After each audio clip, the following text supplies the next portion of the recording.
Vistas is a supplementary reader in English core course for Class XII. Based on the guidelines of the National Curriculum Framework 2005, the main objective of this book is to make extensive reading an enjoyable experience. Lead students to appreciate some of the best examples of writing and understand the social milieu they live in. An attempt has been made to attain these objectives by presenting varied themes and genres of writing. The themes range from scientific fantasy, political satire, and adventure, to ethical and moral issues and personal conflicts. Jack Finney's The Third Level is a scientific fantasy, while The Tiger King by Cocky is a political satire. Antarctica is a travel piece, with a suggestion that the young reader could take part in the expedition by logging on to www.studentsonus.com. The three stories that follow are by Pearl S. Buck, John Updike and Colin Dexter. Buck's story sets human fellow feeling against national loyalty. John Updike's story is about a child participating in the construction of a story by her father and raises issues regarding parental prejudices foisted on children. Dexter's story is fun reading about how a criminal escapes jail through creating circumstances by insisting on taking an examination in the prison. The play by Susan Hill is on the themes of disabilities, while excerpts from Bama's Karaku and an excerpt from The Land of the Red Apple. A story in Sitkala says, Book The School Days of an Indian Girl. Each unit has questions. The question on the texts in the supplementary reader take the learner beyond factual comprehension to contemplating on the issues that the texts raise. Activities suggested take off from the texts. What will now happen to the astrologer? Do you think the prophecy was indisputably disproved? The Gondiji's talisman, Gondiji's talisman, Gondiji's talisman, Gondiji's talisman, Gondiji's talisman. I will give you a talisman. Whenever you are in doubt or when the self becomes too much with you, apply the following test. Recall the face of the poorest and the weakest man whom you may have seen and ask yourself if the step you contemplate is going to be of any use to him. Will he gain anything by it? Will it restore him to a control over his own life and destiny? In other words, will it lead to Swaraj for the hungry and spiritually starving millions? Then you will find your doubts and yourself melting away. X. 11,111 Jack Finney, Jack Finney, Jack Finney, Jack Finney, Jack Finney. Before you read, have you ever had any curious experience which others find hard to believe? The presidents of the New York Central and the New York, New Haven and Hartford railroads will swear on a stack of timetables that there are only two. But I say there are three, because I've been on the third level of the Grand Central Station. Yes, I've taken the obvious step. I talked to a psychiatrist friend of mine, among others. I told him about the third level at Grand Central Station, and he said it was a waking dream wish fulfillment. He said I was unhappy. That made my wife kind of mad, but he explained that he meant the modern world is full of insecurity, fear, war, worry and all the rest of it, and that I just want to escape. Well, who doesn't? Everybody I know wants to escape, but they don't wander down into any third level at Grand Central Station. But that's the reason, he said, and my friends all agreed. Everything points to it, they claimed. My stamp collecting, for example, that's a temporary refuge from reality. Well, maybe, but my grandfather didn't need any refuge from reality. Things were pretty nice and peaceful. What does the third level refer to? Two Vistas in his day, from all I hear, and he started my collection. It's a nice collection too, blocks of 4 of practically every U.S. issue. First day covers, and so on. President Roosevelt collected stamps too, you know. Anyway, here's what happened at Grand Central. One night last summer I worked late at the office. I was in a hurry to get uptown to my apartment, so I decided to take the subway from Grand Central because it's faster than the bus. Now, I don't know why this should have happened to me. I'm just an ordinary guy named Charlie, 31 years old, and I was wearing a tan gabardine suit and a straw hat with a fancy band. I passed a dozen men who looked just like me. And I wasn't trying to escape from anything. I just wanted to get home to Louisa, my wife. I turned into Grand Central from Vanderbilt Avenue, and went down the steps to the first level, where you take trains like the 20th century. Then I walked down another flight to the second level, where the suburban trains leave from, ducked into an arched doorway heading for the subway and got lost. That's easy to do. I've been in and out of Grand Central hundreds of times, but I'm always bumping into new doorways and stairs and corridors. Once I got into a tunnel about a mile long and came out in the lobby of the Roosevelt Hotel. Another time I came up in an office building on 46th Street, 3 blocks away. Sometimes I think Grand Central is growing like a tree, pushing out new corridors and staircases like roots. 3. The third level. There's probably a long tunnel that nobody knows about feeling its way under the city right now, on its way to Times Square, and maybe another to Central Park. And maybe because for so many people through the years Grand Central has been an exit, a way of escape, maybe that's how the tunnel I got into. But I never told my psychiatrist friend about that idea. The corridor I was in began angling left and slanting downward, and I thought that was wrong, but I kept on walking. All I could hear was the empty sound of my own footsteps, and I didn't pass a soul. Then I heard that sort of hollow roar ahead that means open space and people talking. The tunnel turned sharp left. I went down a short flight of stairs and came out on the third level at Grand Central Station. For just a moment I thought I was back on the second level, but I saw the room was smaller, there were fewer ticket windows and train gates, and the information booth in the center was wood and old-looking. And the man in the booth wore a green eye shade and long black sleeve protectors. The lights were dim and sort of flickering. Then I saw why. They were open flame gas lights. 4 vistas. There were brass spittoons on the floor, and across the station a glint of light caught my eye. A man was pulling a gold watch from his vest pocket. He snapped open the cover, glanced at his watch and frowned. He wore a derby hat, a black 4-button suit with tiny lapels, and he had a big, black, handlebar mustache. Then I looked around and saw that everyone in the station was dressed like 1890-something. I never saw so many beards, sideburns and fancy mustaches in my life. A woman walked in through the train gate. She wore a dress with leg of mutton sleeves and skirts to the top of her high-buttoned shoes. Back of her, out on the tracks, I caught a glimpse of a locomotive, a very small Courier Ives locomotive with a funnel-shaped stack. And then I knew. To make sure, I walked over to a newsboy and glanced at the stack of papers at his feet. It was The World, and The World hasn't been published for years. The lead story said something about President Cleveland. I found that front page since, in the public library files, and it was printed June 11, 1894. I turned toward the ticket windows knowing that here on the third level at Grand Central I could buy tickets that would take Louisa and me anywhere in the United States we wanted to go. In the year 1894, and I wanted 2 tickets to Galesburg, Illinois. Have you ever been there? It's a wonderful town still, with big old frame houses, huge lawns, and tremendous trees whose branches meet overhead and roof the streets. And in 1894, summer evenings were twice as long, and people sat out on their lawns, the men smoking cigars and talking quietly, the women waving palm leaf fans, with the fireflies all around, in a peaceful world. To be back there with the First World War still 20 years off, and World War II over 40 years in the future.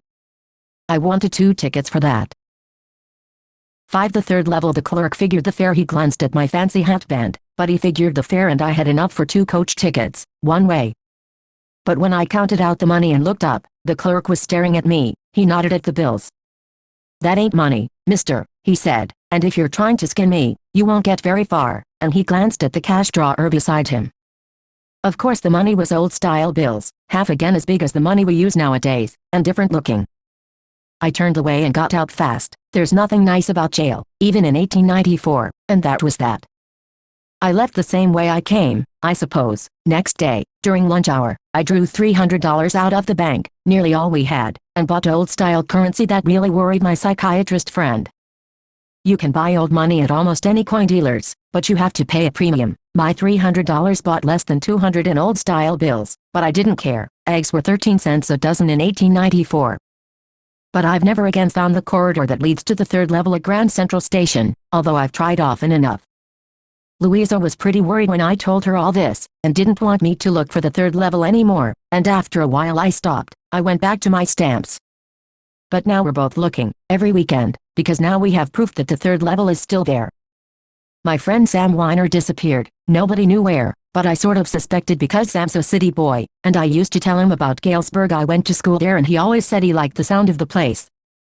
And that's where he is, all right, in 1894, because one night, fussing with my stamp collection, I found, well.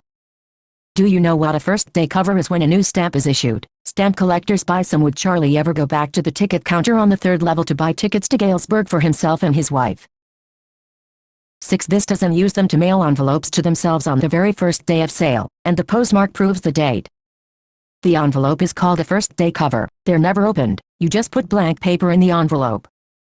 That night, among my oldest first-day covers, I found one that shouldn't have been there, but there it was. It was there because someone had mailed it to my grandfather at his home in Galesburg. That's what the address on the envelope said. And it had been there since July 18, 1894. The postmark showed that, yet I didn't remember it at all. The stamp was a 6-cent, dull brown, with a picture of President Garfield. Naturally, when the envelope came to Granddad in the mail, it went right into his collection and stayed there till I took it out and opened it. The paper inside wasn't blank. It read, 941 Willard Street, Galesburg, Illinois, July 18, 1894. Charlie, I got to wishing that you were right. Then I got to believing you were right. And, Charlie, it's true, I found a third level. I've been here 2 weeks. And right now, down the street at the Dailies, someone is playing a piano, and they're all out on the front porch singing Seeing Nellie Home, and I'm invited over for lemonade. Come on back, Charlie and Louisa. Keep looking till you find the third level. It's worth it, believe me. The note is signed Sam. At the stamp and coin store I go to, I found out that Sam bought $800 worth of old-style currency. That ought to set him up in a nice little hay, feed and grain business. He always said that's what he really wished he could do, and he certainly can't go back to his old business. Not in Galesburg, Illinois, in 1894. His old business. Why, Sam was my psychiatrist. 7. The third level. Reading with Insight 1. Do you think that the third level was a medium of escape for Charlie? Why 2. What do you infer from Sam's letter to Charlie? 3. The modern world is full of insecurity, fear, war, worry and stress. What are the ways in which we attempt to overcome them? 4. Do you see an intersection of time and space in the story? 5. Apparent illogicality sometimes turns out to be a futuristic projection. Discuss. 6. Philately helps keep the past alive. Discuss other ways in which this is done. What do you think of the human tendency to constantly move between the past, the present and the future? 7. You have read Adventure by Jay and Narlicker in Hornbill Class I. Compare the interweaving of fantasy and reality in the two stories. 8. Vistas 222-22. Cocky eye. Before you read, what is the general attitude of human beings towards wild animals? The Maharaja of Pratibhandapuram is the hero of this story. He may be identified as His Highness Jamidar General Killadar Major, Satavagra Samhari, Maharajadharaja Visvapavana Samarat, Sir Jilani Bahadur. MAD, ACTC, or CRCK, but this name is often shortened to the Tiger King. I have come forward to tell you why he came to be known as Tiger King. I have no intention of pretending to advance only to end in a strategic withdrawal. Even the threat of a Stuka bomber will not throw me off track. The Stuka, if it likes, can beat a hasty retreat from my story. Right at the start, it is imperative to disclose a matter of vital importance about the Tiger King. Everyone who reads of him will experience the natural desire to meet a man of his indomitable courage face to face. But there is no chance of its fulfillment. As Bharata said to Rama about who is the Tiger King, why does he get that name? 9. The Tiger King. Dasharata, the Tiger King has reached that final abode of all living creatures. In other words, the Tiger King is dead. The manner of his death is a matter of extraordinary interest. It can be revealed only at the end of the tale. The most fantastic aspect of his demise was that as soon as he was born, astrologers had foretold that one day the Tiger King would actually have to die. The child will grow up to become the warrior of warriors, hero of heroes, champion of champions. But, they bit their lips and swallowed hard. When compelled to continue, the astrologers came out with it. This is a secret which should not be revealed at all, and yet we are forced to speak out. The child born under this star will one day have to meet its death. At that very moment a great miracle took place. An astonishing phrase emerged from the lips of the 10-day-old Jilani Bahadur. O wise prophets! Everyone stood transfixed in stupefaction. They looked wildly at each other and blinked. O wise prophets! It was I who spoke this time. There were no grounds for doubt. It was the infant born just 10 days ago who had enunciated the word so clearly. The chief astrologer took off his spectacles and gazed intently at the baby. All those who are born will one day have to die. We don't need your predictions to know that. There would be some sense in it if you could tell us the manner of that death. The royal infant uttered these words in his little squeaky voice. The chief astrologer placed his finger on his nose in wonder. A baby barely 10 days old opens its lips in speech. Not only that, it also raises intelligent questions. Incredible. Rather like the bulletins issued by the War Office, than facts. The chief astrologer took his finger off his nose and fixed his eyes upon the little prince. The prince was born in the hour of the bull. The bull and the tiger are enemies, therefore, death comes from the tiger, he explained. 10 Vistas. What did the royal infant grow up to be? You may think that Crown Prince Bahadur was thrown into a quake when he heard the word tiger. That was exactly what did not happen. As soon as he heard it pronounced, the Crown Prince gave a deep growl. Terrifying words emerged from his lips. Let tigers beware. This account is only a rumor rife in Pratibhandapuram. But with hindsight we may conclude it was based on some truth too. Crown Prince Bahadur grew taller and stronger day by day. No other miracle marked his childhood days apart from the event already described. The boy drank the milk of an English cow, was brought up by an English nanny, tutored in English by an Englishman, saw nothing but English films exactly as the crown princes of all the other Indian states did. When he came of age at 20, the state, which had been with the court of wards until then, came into his hands. But everyone in the kingdom remembered the astrologer's prediction. Many continued to discuss the matter.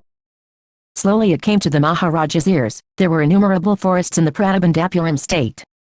They had tigers in them. The Maharaja knew the old saying, "You may kill even a cow in self-defense." There could certainly be no objection to killing tigers in self-defense. The Maharaja started out on a tiger hunt. The Maharaja was thrilled beyond measure when he killed his first tiger. He sent for the state astrologer and showed him the dead beast. "What do you say now?" he demanded. "Your Majesty may kill 99 tigers in exactly the same manner." "But," the astrologer drawled, "but what? Speak without fear, but you must be very careful with the 100th tiger." 11. The Tiger King. "What if the 100th tiger were also killed? And I will tear up all my books on astrology. Set fire to them, and I shall cut off my tuft, crop my hair short and become an insurance agent." The astrologer finished on an incoherent note. 3. From that day onwards it was celebration time for all the tigers inhabiting Pratibhandapuram. The state banned tiger hunting by anyone except the Maharaja. A proclamation was issued to the effect that if anyone dared to fling so much as a stone at a tiger, all his wealth and property would be confiscated. The Maharaja vowed he would attend to all other matters only after killing the 100 tigers. Initially the king seemed well set to realize his ambition. Not that he faced no dangers. There were times when the bullet missed its mark, the tiger leapt upon him and he fought the beast with his bare hands. Each time it was the Maharaja who won. 12. Vistas. At another time he was in danger of losing his throne. A high-ranking British officer visited Pratibhandapuram. He was very fond of hunting tigers, and fonder of being photographed with the tigers he had shot. As usual, he wished to hunt tigers in Pratibhandapuram, but the Maharaja was firm in his resolve. He refused permission. "I can organize any other hunt. You may go on a boar hunt. You may conduct a mouse hunt. We are ready for a mosquito hunt. But tiger hunt, that's impossible." The British officer's secretary sent word to the Maharaja through the Diwan that the Durai himself did not have to kill the tiger. The Maharaja could do the actual killing. What was important to the Durai was a photograph of himself holding the gun and standing over the tiger's carcass. But the Maharaja would not agree even to this proposal. If he relented now, what would he do if other British officers turned up for tiger hunts because he prevented a British officer from fulfilling his desire? The Maharaja stood in danger of losing his kingdom itself. The Maharaja and the Diwan held deliberations over this issue. As a result, a telegram was dispatched forthwith to a famous British company of jewelers in Calcutta. "Send samples of expensive diamond rings of different designs." Some 50 rings arrived. The Maharaja sent the whole lot to the British officer's good lady. The king and the minister expected the Durrasini to choose 1 or 2 rings and send the rest back. Within no time at all the Durrasini sent her reply, "Thank you very much for your gifts." In 2 days a bill for 3 lakh of rupees came from the British jewelers. The Maharaja was happy that though he had lost 3 lakh of rupees, he had managed to retain his kingdom. The Maharaja's tiger hunts continued to be highly successful. Within 10 years he was able to kill 70 tigers. And then, an unforeseen hurdle brought his mission to a standstill. The tiger population became extinct in the 13. The Tiger King forests of Pratibhandapuram. Who knows whether the tigers practiced birth control or committed harikiri, or simply ran away from the state because they desired to be shot by British hands alone. One day the Maharaja sent for the Diwan. "Diwan Sahib, aren't you aware of the fact that 30 tigers still remain to be shot down by this gun of mine?" he asked, brandishing his gun. Shuddering at the sight of the gun, the Diwan cried out, "Your Majesty, I am not a tiger." "Which idiot would call you a tiger?" "No, and I'm not a gun. You are neither tiger nor gun." "Diwan Sahib, I summoned you here for a different purpose. I have decided to get married." The Diwan began to babble even more. "Your Majesty, I have 2 wives already. If I marry you..." "Don't talk nonsense. Why should I marry you? What I want is a tiger." "Your Majesty, please think it over. Your ancestors were married to the sword. If you like, marry the gun. A tiger king is more than enough for this state. It doesn't need a tiger queen as well." The Maharaja gave a loud crack of laughter. "I'm not thinking of marrying either a tiger or a gun, but a girl from the ranks of human beings. First you may draw up statistics of tiger populations in the different native states. Next you may investigate if there is a girl I can marry in the royal family of a state with a large tiger population." The Diwan followed his orders. He found the right girl from a state which possessed a large number of tigers. Maharaja Yung Bahadur killed 5 or 6 tigers each time he visited his father-in-law. In this manner, 99 tiger skins adorned the walls of the reception hall in the Pratibhandapuram palace. What will the Maharaja do to find the required number of tigers to kill? The Maharaja's anxiety reached a fever pitch when there remained just one tiger to achieve his tally of 100. He had this one thought during the day and the same dream at night. By this time the tiger farms had run dry even in his father and Iyal's kingdom. It became impossible to locate tigers anywhere, yet only one more was needed. If he could kill just that one single beast, the Maharaja would have no fears left. He could give up tiger hunting altogether, but he had to be extremely careful with that last tiger. What had the late chief astrologer said? Even after killing 99 tigers the Maharaja should beware of the 100th, true enough. The tiger was a savage beast after all, one had to be wary of it, but where was that 100th tiger to be found? It seemed easier to find tiger's milk than a live tiger. Thus the Maharaja was sunk in gloom, but soon came the happy news which dispelled that gloom. In his own state sheep began to disappear frequently from a hillside village. It was first ascertained that this was not the work of Catermayan Sahib or Virasami Nakar, both famed for their ability to swallow sheep whole. Surely, a tiger was at work. The villagers ran to inform the Maharaja. The Maharaja announced a 3-year exemption from all taxes for that village and set out on the hunt at once. The tiger was not easily found. It seemed as if it had wantonly hid itself in order to flout the Maharaja's will. The Maharaja was equally determined. He refused to leave the forest until the tiger was found. As the days passed, the Maharaja's fury and obstinacy mounted alarmingly. Many officers lost their jobs. One day when his rage was at its height, the Maharaja called the Diwan and ordered him to double the land tax forthwith. How will the Maharaja prepare himself for the 100th tiger which was supposed to decide his fate? 15. The Tiger King. What will now happen to the astrologer? Do you think the prophecy was indisputably disproved? The people will become discontented. Then our state too will fall a prey to the Indian National Congress. In that case you may resign from your post, said the king. The Diwan went home convinced that if the Maharaja did not find the tiger soon, the results could be catastrophic. He felt life returning to him only when he saw the tiger which had been brought from the People's Park in Madras and kept hidden in his house.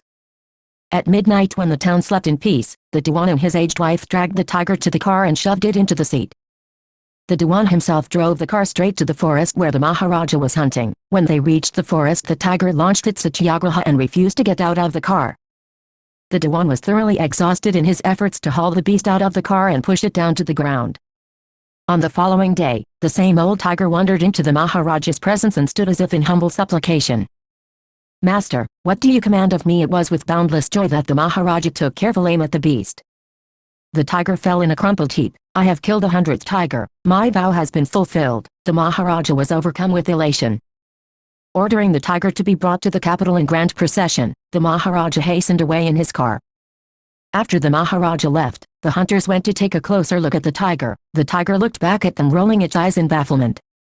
The men realized that the tiger was not dead. The bullet had missed it. It had fainted from the shock of the bullet whizzing past. The hunters wondered what they should do. They decided that the Maharaja must not come to know that he had missed his target. If he did, they could lose their jobs. One of the hunters took aim from a distance of 1 foot and shot the tiger. This time he killed it without missing his mark. 16 Vistas. Then, as commanded by the king, the dead tiger was taken in procession through the town and buried. A tomb was erected over it. A few days later the Maharaja's son's 3rd birthday was celebrated. Until then the Maharaja had given his entire mind over to tiger hunting. He had had no time to spare for the crown prince. But now the king turned his attention to the child. He wished to give him some special gift on his birthday. He went to the shopping center in Pratibhandapuram and searched every shop, but couldn't find anything suitable. Finally he spotted a wooden tiger in a toy shop and decided it was the perfect gift. The wooden tiger cost only 2 annas and a quarter. But the shopkeeper knew that if he quoted such a low price to the Maharaja, he would be punished under the rules of the emergency. So, he said, Your Majesty, this is an extremely rare example of craftsmanship, a bargain at 300 rupees, very good. Let this be your offering to the crown prince on his birthday, said the king and took it away with him. On that day father and son played with that tiny little wooden tiger. It had 17 The Tiger King been carved by an unskilled carpenter. Its surface was rough. Tiny slivers of wood stood up like quills all over it. One of those slivers pierced the Maharaja's right hand. He pulled it out with his left hand and continued to play with the prince. The next day, infection flared in the Maharaja's right hand. In 4 days, it developed into a suppurating sore which spread all over the arm. 3 famous surgeons were brought in from Madras. After holding a consultation they decided to operate. The operation took place. The 3 surgeons who performed it came out of the theater and announced, the operation was successful. The Maharaja is dead. In this manner the 100th tiger took its final revenge upon the Tiger King.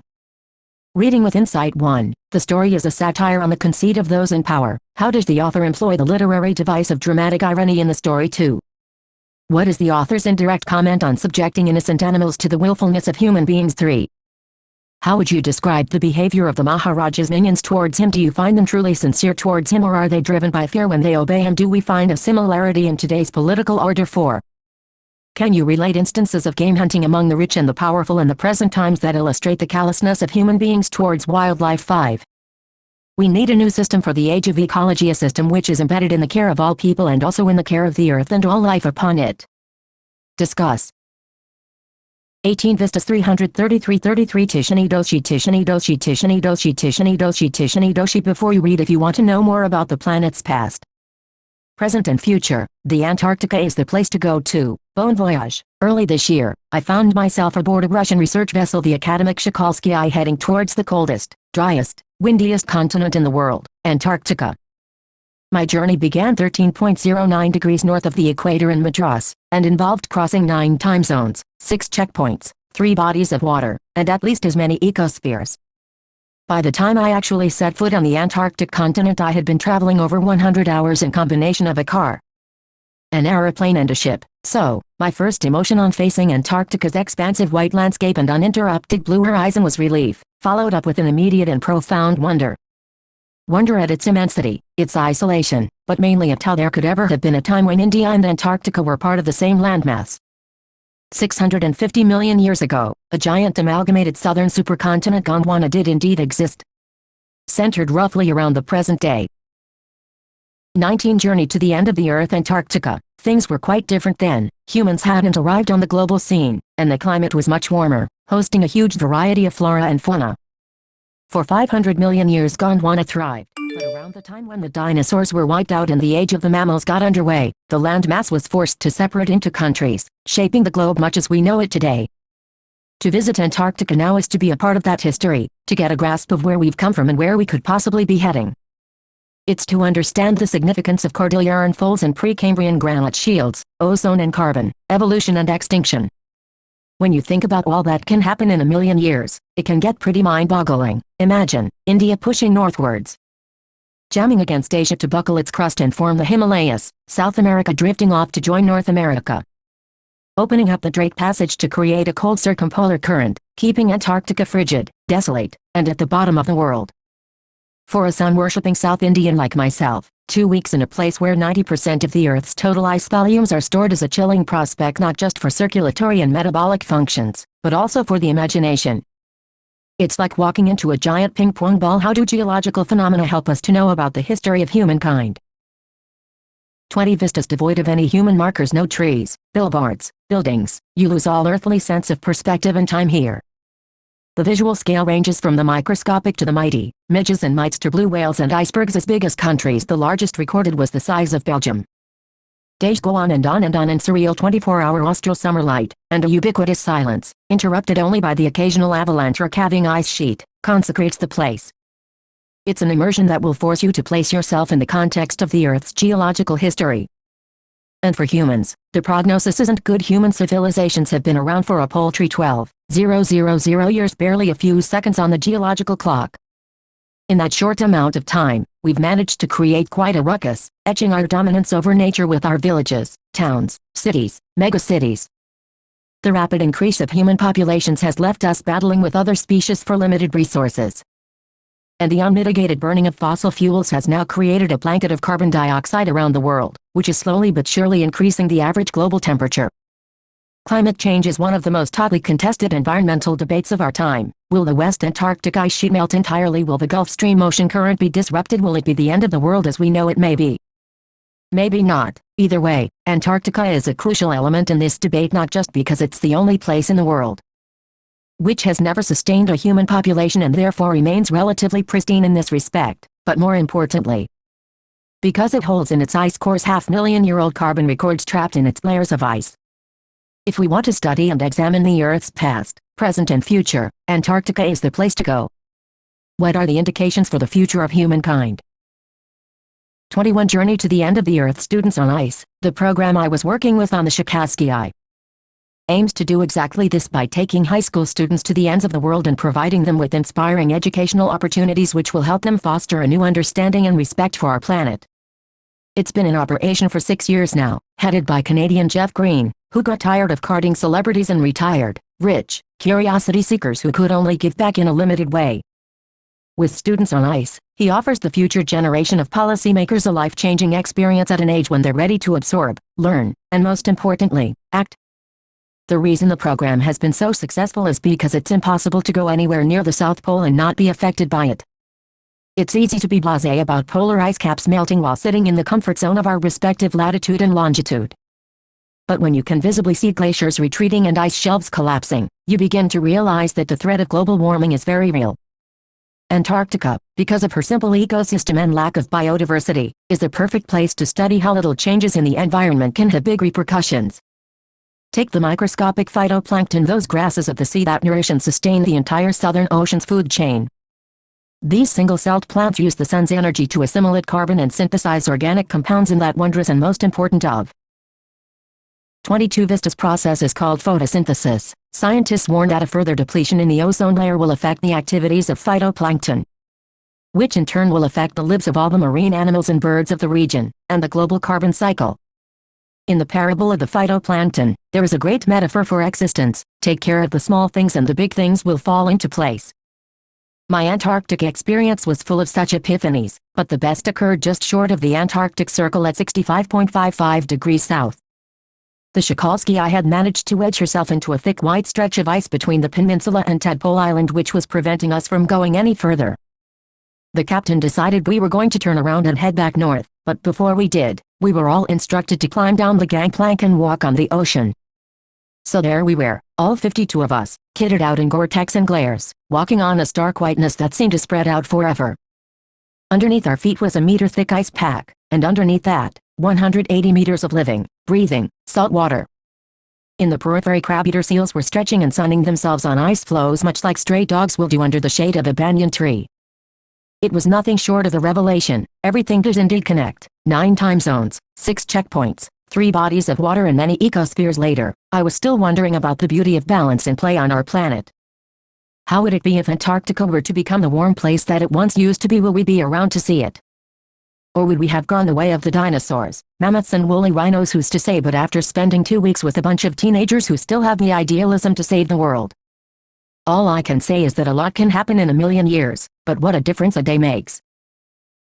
23 Journey to the End of the Earth. Reading with Insight 1. The world's geological history is trapped in Antarctica. How is the study of this region useful to us too? What are Jeff Green's reasons for including high school students in the Students on Ice expedition? 3. Take care of the small things and the big things will take care of themselves. What is the relevance of this statement in the context of the Antarctic environment? 4. Why is Antarctica the place to go to understand the Earth's present, past and future? For more information on Students on Ice, visit www.studentsonice.com. 444 Pearl S. Buck. Before you read it is the time of the World War. An American prisoner of war is washed ashore in a dying state and is found at the doorstep of a Japanese doctor. Should he save him as a doctor or hand him over to the army as a patriot? Dr. Sadao Hoki's house was built on a spot of the Japanese coast where as a little boy he had often played. The low, square stone house was set upon rocks well above a narrow beach that was outlined with bent pines. As a boy, Sadao had climbed the pines, supporting himself on his bare feet, as he had seen men do in the South Seas when they climbed for coconuts. His father had taken him often to the islands of those seas, and never had he failed to say to the little brave boy at his side, "Those islands yonder, they are the stepping stones to the future for Japan. Where shall we step from them?" Sadao had asked seriously. "Who knows?" his father had answered. "Who can limit our future? It depends on what we make it to." Was Dr. Sadao. Where was his house? 25 The enemy. Sadao had taken this into his mind as he did everything his father said. His father, who never joked or played with him but who spent infinite pains upon him, who was his only son. Sadao knew that his education was his father's chief concern. For this reason he had been sent at 22 to America to learn all that could be learned of surgery and medicine. He had come back at 30, and before his father died he had seen Sadao become famous not only as a surgeon but as a scientist. Because he was perfecting a discovery which would render wounds entirely clean, he had not been sent abroad with the troops. Also, he knew, There was some slight danger that the old general might need an operation for a condition for which he was now being treated medically, and for this possibility Sadao was being kept in Japan. Clouds were rising from the ocean now. The unexpected warmth of the past few days had at night drawn heavy fog from the cold waves. Sadao watched mists hide outlines of her little island near the shore and then come creeping up the beach below the house, wreathing around the pines. In a few minutes fog would be wrapped about the house too, then he would go into the room where Hannah, his wife, would be waiting for him with the 2 children. But at this moment the door opened and she looked out, a dark blue woolen hori one over her kimono. She came to him affectionately and put her arm through his as he stood, smiled and said nothing. He had met Hannah in America, but he had waited to fall in love with her until he was sure she was Japanese. His father would never have received her unless she had been pure in her race. He wondered often whom he would have married if he had not met Hannah, and by what luck he had found her in the most casual way, by chance literally, at an American professor's house. The professor and his wife had been kind people anxious to do something for their few foreign students, and the students, though bored, had accepted this kindness. Sadao had often told Hannah how nearly he had not gone to Professor Harley's house that night. The room's one hori, a loose outer garment worn over the kimono. 26 vistas were so small, the food so bad, the professor's wife so valuable, but he had gone and there he had found Hannah, a new student, and had felt he would love her if it were at all possible. Now he felt her hand on his arm and was aware of the pleasure it gave him, even though they had been married years enough to have the 2 children. For they had not married heedlessly in America, they had finished their work at school and had come home to Japan. And when his father had seen her, the marriage had been arranged in the old Japanese way, although Sadao and Hannah had talked everything over beforehand. They were perfectly happy. She laid her cheek against his arm. It was at this moment that both of them saw something black come out of the mists. It was a man. He was flung up out of the ocean, flung, it seemed, to his feet by a breaker. He staggered a few steps, his body outlined against the mist, his arms above his head. Then the curled mists hit him again. "Who is that?" Hannah cried. She dropped Sadao's arm and they both leaned over the railing of the veranda. Now they saw him again. The man was on his hands and knees crawling, then they saw him fall on his face and lie there. "A fisherman perhaps," Sadao said. Washed from his boat he ran quickly down the steps and behind him. 27 The enemy. Hannah came, her wide sleeves flying. A mile or 2 away on either side there were fishing villages, but here was only the bare and lonely coast, dangerous with rocks. The surf beyond the beach was spiked with rocks. Somehow the man had managed to come through them. He must be badly torn. They saw when they came toward him that indeed it was so. The sand on one side of him had already a stain of red soaking through. "He is wounded," Sadao exclaimed. He made haste to the man, who lay motionless, his face in the sand. An old cap stuck to his head soaked with seawater. He was in wet rags of garments. Sadao stopped, Hannah at his side, and turned the man's head.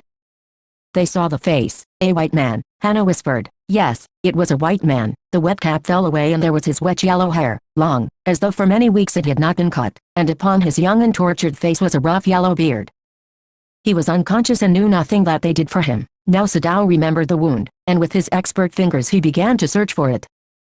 Blood flowed freshly at his touch. On the right side of his lower back Sadao saw that a gun wound had been reopened. The flesh was blackened with powder. Sometime, not many days ago, the man had been shot and had not been tended.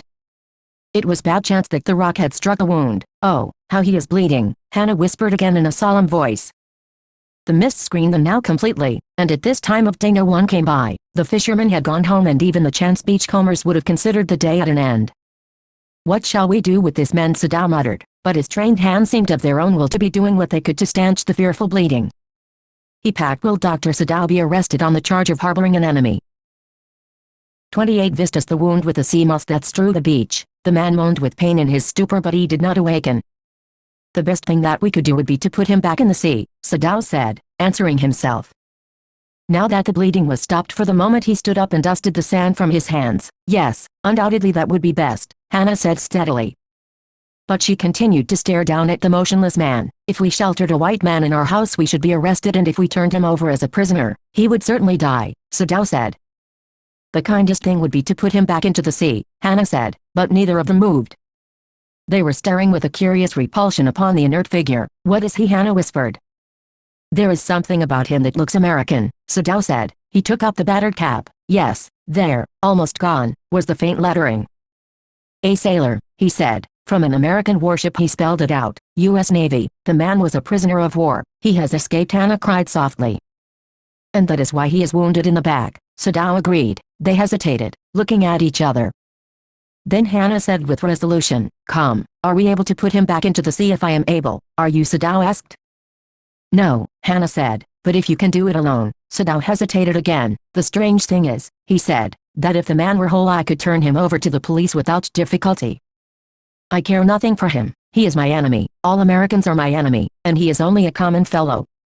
You see how foolish his face is, but since he is wounded, you also cannot throw him back to the sea," Hannah said. "Then there is only one thing to do. We must carry him into the house." "But the servant?" Sadao inquired. 29 The enemy. We must simply tell them that we intend to give him to the police, as indeed we must, Sadao. We must think of the children and your position. It would endanger all of us if we did not give this man over as a prisoner of war. Certainly, Sadao agreed. I would not think of doing anything else. Thus agreed. Together they lifted the man. He was very light, like a fowl that had been half-starved for a long time until it is only feathers and skeleton.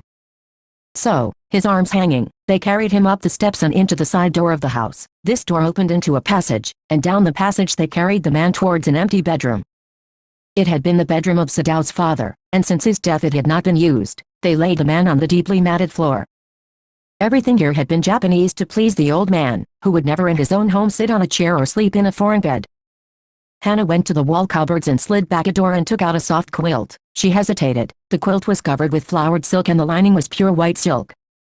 "He is so dirty," she murmured in distress. "Yes, he had better be washed," Sadao agreed. "If you will fetch hot water I will wash him." "I cannot bear for you to touch him," she said. "We shall have to tell the servants he is here. I will tell Yumi now. She can leave the children for a few minutes and she can wash him." Sadao considered a moment. "Let it be so," he agreed. "You tell Yumi and I will tell the others." But the utter pallor of the man's unconscious face moved him first to stoop and feel his pulse. It was faint but it was there. He put his hand against the man's cold breast. The heart too was yet alive. "He will die unless he is operated on," Sadao said, considering. "The question is whether he will not die anyway." Hannah cried out in fear. "Don't try to save him. What if he should live? What if he should die?" Sadao replied. He stood gazing 30 vistas down on the motionless man. This man must have extraordinary vitality or he would have been dead by now. But then he was very young, perhaps not yet 25. "You mean die from the operation?" Hannah asked. "Yes," Sadao said. Hannah considered this doubtfully, and when she did not answer Sadao turned away. "At any rate something must be done with him," he said, "and first he must be washed." He went quickly out of the room and Hannah came behind him. She did not wish to be left alone with the white man. He was the first she had seen since she left America and now he seemed to have nothing to do with those whom she had known there. Here he was her enemy, a menace, living or dead. She turned to the nursery and called, "Yumi," but the children heard her voice and she had to go in for a moment and smile at them and play with the baby boy, now nearly 3 months old. Over the baby's soft black hair she motioned with her mouth. "Yumi, come with me. I will put the baby to bed." Yumi replied. "He is ready." She went with Yumi into the bedroom next to the nursery and stood with the boy in her arms while Yumi spread the sleeping quilts on the floor and laid the baby between them. Then Hannah led the way quickly and softly to the kitchen. The 2 servants were frightened at what their master had just told them. The old gardener, who was also a house servant, pulled a few hairs on his upper lip. "The master ought not to heal the wound of this white man," he said bluntly to Hannah. "The white man ought to die. First he was shot, then the sea caught him and wounded him with her rocks. If the master heals what the gun did and what the sea did they will take revenge on us." "I will tell him what you say," Hannah replied courteously. But she herself was also frightened, although she was not superstitious as the old man was. Could it ever be well too? 31 The enemy helped an enemy. Nevertheless she told Yumi to fetch the hot water and bring it to the room where the white man was. She went ahead and slid back the partitions. Sadao was not yet there. Yumi, following, put down her wooden bucket. Then she went over to the white man. When she saw him her thick lips folded themselves into stubbornness. "I have never washed a white man," she said, "and I will not wash so dirty a one now." Hannah cried at her severely. "You will do what your master commands you." There was so fierce a look of resistance upon Yumi's round dull face that Hannah felt unreasonably afraid. After all, if the servants should report something that was not as it happened very well, she said with dignity. "You understand we only want to bring him to his senses so that we can turn him over as a prisoner. I will have nothing to do with it." Yumi said, "I am a poor person and it is not my business." "Then please," Hannah said gently, "return to your own work." At once Yumi left the room. But this left Hannah with the white man alone. She might have been too afraid to stay had not her anger at Yumi's stubbornness now sustained her. Stupid Yumi, she muttered fiercely. Is this anything but a man and a wounded helpless man? In the conviction of her own superiority she bent impulsively and untied the knotted rugs that kept the white man covered. When she had his breast bare she dipped the small clean towel that Yumi had brought into the steaming hot water and washed his face carefully. The man's skin, though rough with exposure, was of a fine texture and must have been very blond when he was a child. Will Hannah help the wounded man and wash him herself? 32 Vistas. While she was thinking these thoughts, though not really liking the man better now that he was no longer a child, she kept on washing him until his upper body was quite clean. But she dared not turn him over. Where was Sadao now? Her anger was ebbing, and she was anxious again and she rose, wiping her hands on the wrong towel. Then lest the man be chilled, she put the quilt over him. Sadao, she called softly. He had been about to come in when she called. His hand had been on the door and now he opened it. She saw that he had brought his surgeon's emergency bag and that he wore his surgeon's coat.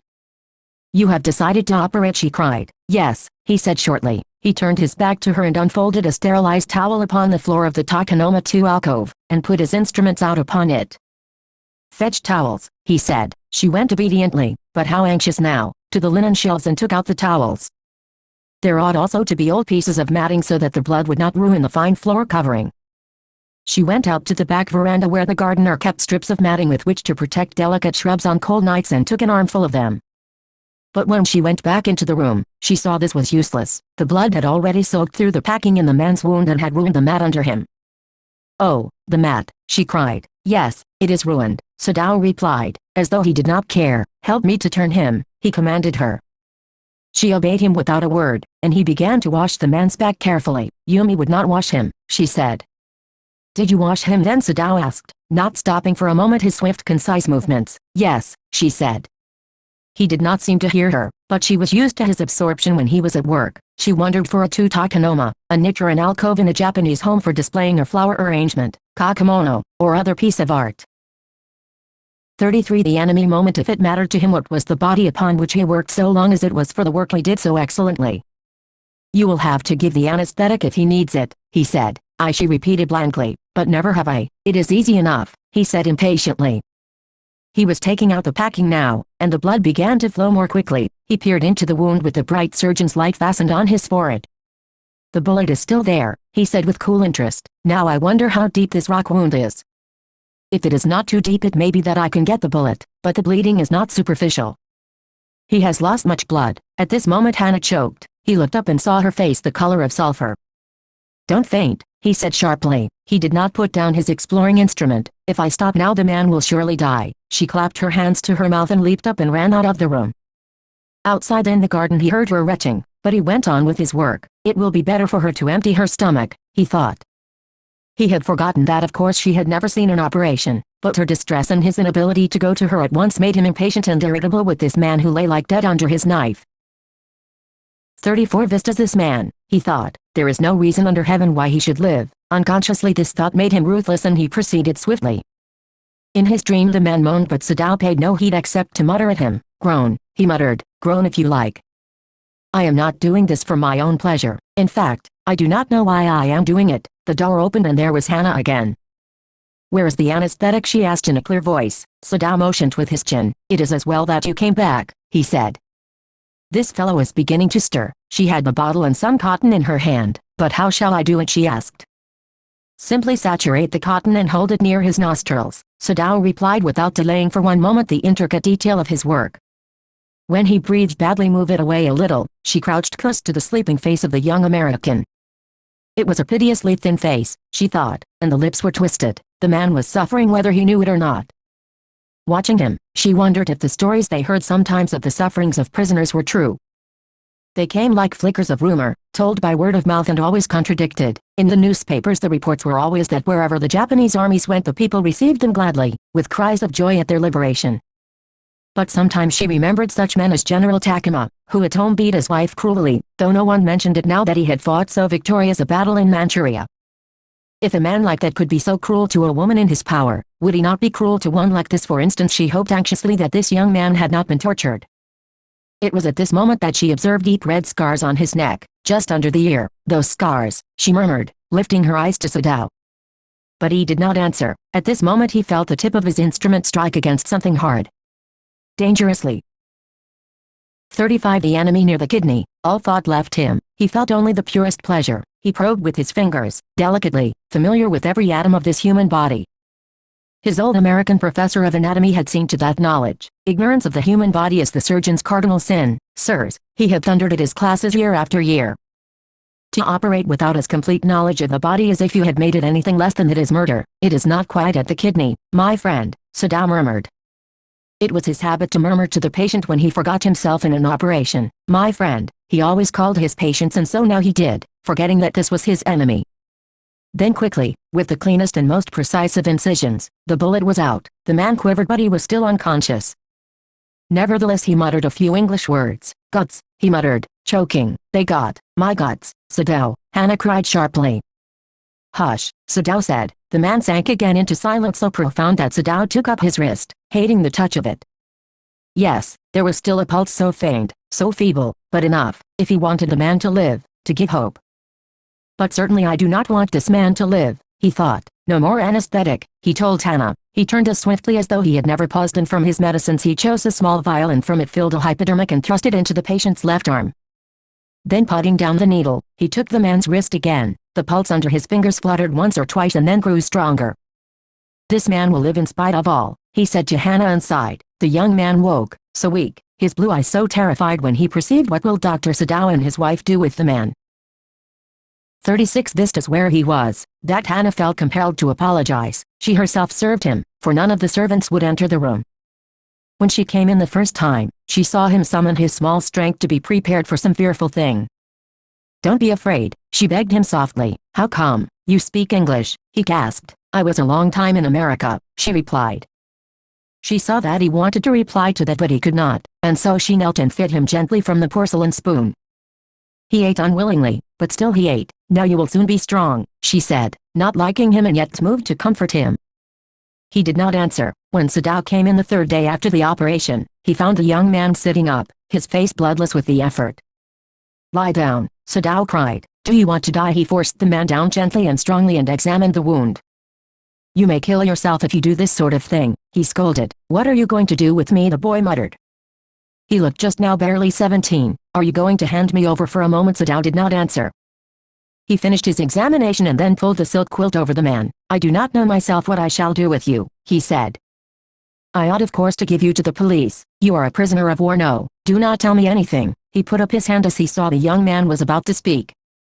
Do not even tell me your name unless I ask it. They looked at each other for a moment, and then the young man closed his eyes and turned his face to the wall. Okay, he whispered, his mouth a bitter line. Outside the door Hannah was waiting for Sadao. He saw at once that she was in trouble. Sadao, Yumi tells me the servants feel they cannot stay if we hide this man here anymore, she said. She tells me that they are saying that you and I were so long in 37 the enemy America that we have forgotten to think of our own country first. They think we like Americans. It is not true, Sadao said harshly. Americans are our enemies. But I have been trained not to let a man die if I can help it. The servants cannot understand that, she said anxiously. No, he agreed. Neither seemed able to say more, and somehow the household dragged on. The servants grew more watchful. Their courtesy was as careful as ever, but their eyes were cold upon the pair to whom they were hired. It is clear what our master ought to do, the old gardener said one morning. He had worked with flowers all his life, and had been a specialist too in moss. For Sadao's father he had made one of the finest moss gardens in Japan, sweeping the bright green carpet constantly so that not a leaf or a pine needle marred the velvet of its surface. My old master's son knows very well what he ought to do, he now said, pinching a bud from a bush as he spoke. When the man was so near death, why did he not let him bleed? That young master is so proud of his skill to save life that he saves any life, the cook said contemptuously. She split a fowl's neck skillfully and held the fluttering bird and let its blood flow into the roots of a wisteria vine. Blood is the best of fertilizers, and the old gardener would not let her waste a drop of it. It is the children of whom we must think, Yumi said sadly. What will be their fate if their father is condemned as a traitor? They did not try to hide what they said from the ears of Hannah as she stood arranging the day's flowers in the veranda nearby. And she knew they spoke on purpose that she might hear. That they were right she knew too in most of her being. But there was another part of her which she herself could not understand. It was not sentimental liking of the prisoner. She had come to think of him as a prisoner. She had not liked him even yesterday when he 38 Vistas had said in his impulsive way, anyway, let me tell you that my name is Tom. She had only bowed her little distant bow. She saw hurt in his eyes, but she did not wish to assuage it. Indeed, he was a great trouble in this house. As for Sadao, every day we examined the wound carefully. The last stitches had been pulled out this morning, and the young man would, in a fortnight, be nearly as well as ever. Sadao went back to his office and carefully typed a letter to the chief of police reporting the whole matter. On the 21st day of February, an escaped prisoner was washed up on the shore in front of my house. So far he typed, and then he opened a secret drawer of his desk and put the unfinished report into it. On the 7th day after that, two things happened. In the morning the servants left together, their belongings tied in large square cotton kerchiefs. When Hannah got up in the morning, nothing was done, the house not cleaned and the food not prepared, and she knew what it meant. She was dismayed and even terrified, but her pride as a mistress would not allow her to show it. Instead, she inclined her head gracefully when they appeared before her in the kitchen, and she paid them off and thanked them for all that they had done for her. They were crying, but she did not cry. The cook and the gardener had served Sadao since he was a little boy in his father's house, and Yumi cried because of the children. She was so grieving that after she had gone she ran back to Hannah. "If the baby misses me too much tonight, send for me.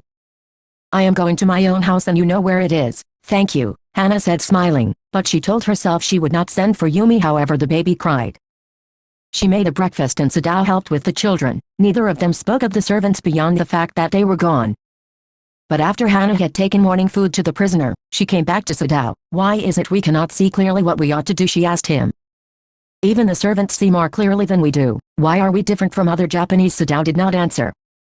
But a little later he went into the room where the prisoner was and said brusquely, "Today, 39 the enemy, you may get up on your feet. I want you to stay up only 5 minutes at a time. Tomorrow you may try it twice as long. It would be well that you get back your strength as quickly as possible." He saw the flicker of terror on the young face that was still very pale. "Okay," the boy murmured. Evidently he was determined to say more. "I feel I ought to thank you, doctor, for having saved my life." "Don't thank me too early," Sadao said coldly.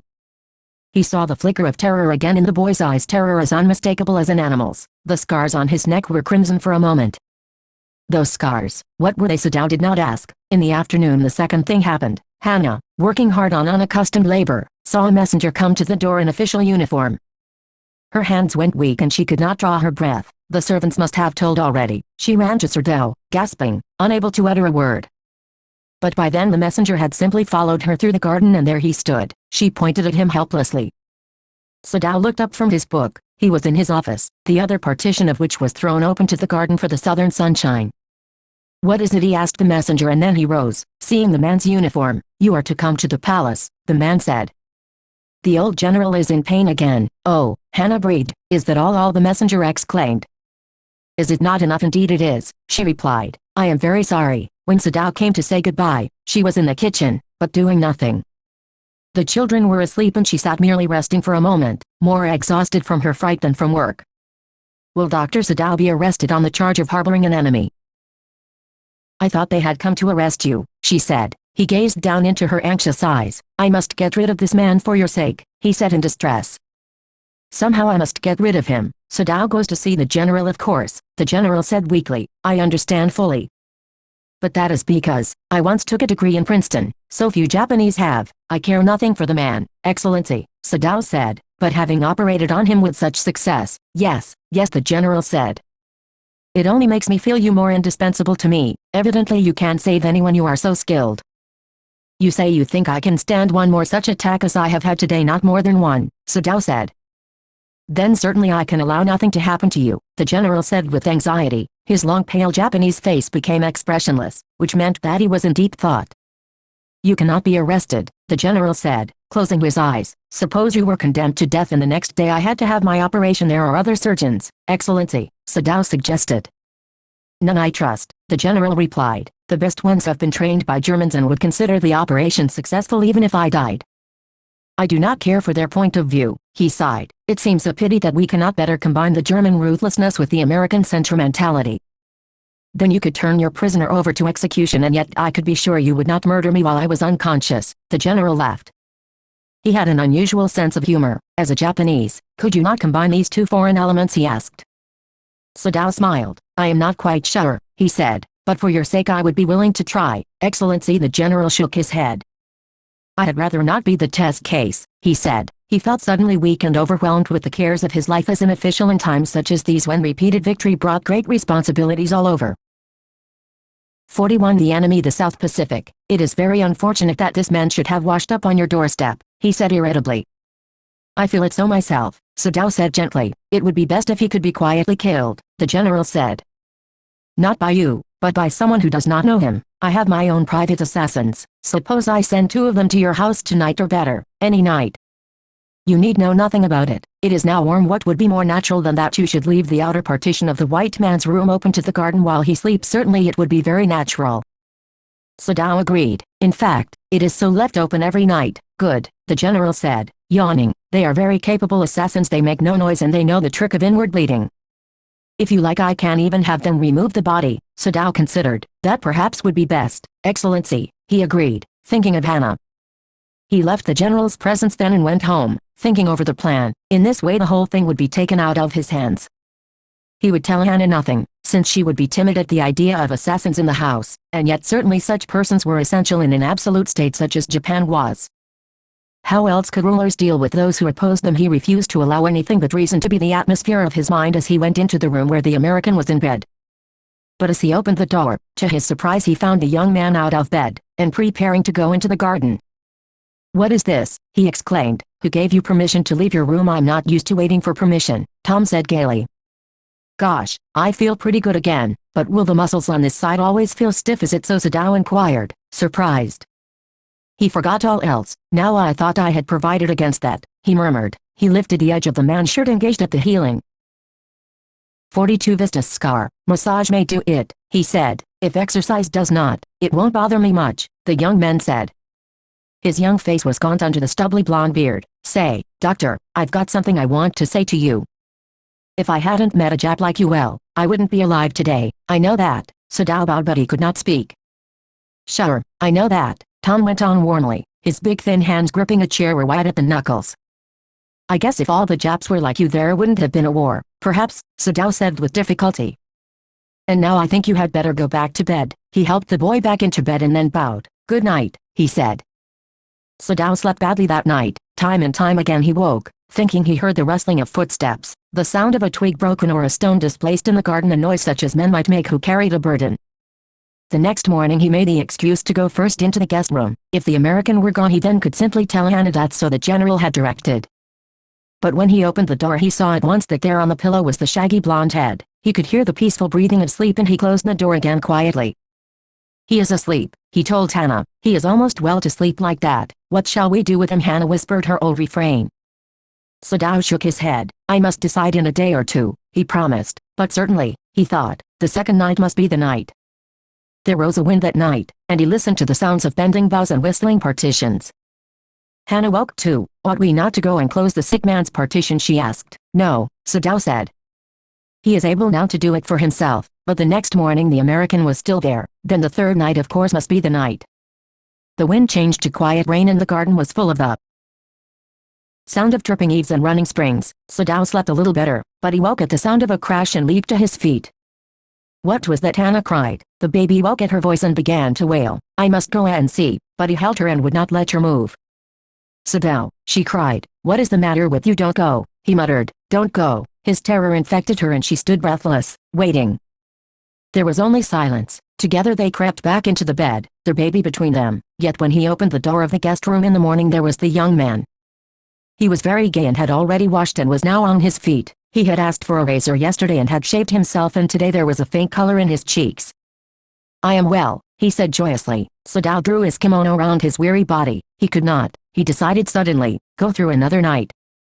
It was not that he cared for this young man's life. No, simply it was not worth the strain. You are well, Sadao agreed.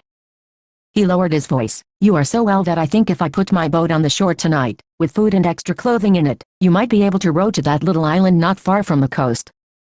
It is so near the coast that it has not been worth fortifying. Nobody lives on it because in storm it is submerged. But this is not the season of storm. You could live there until you saw a Korean fishing boat pass by. They pass quite near the island because the water is many fathoms deep there. The young men stared at him, slowly comprehending. Do I have to? He asked. I think so, Sadao said gently. You understand it is not hidden that you are here. What will Dr. Sadao do to get rid of the man?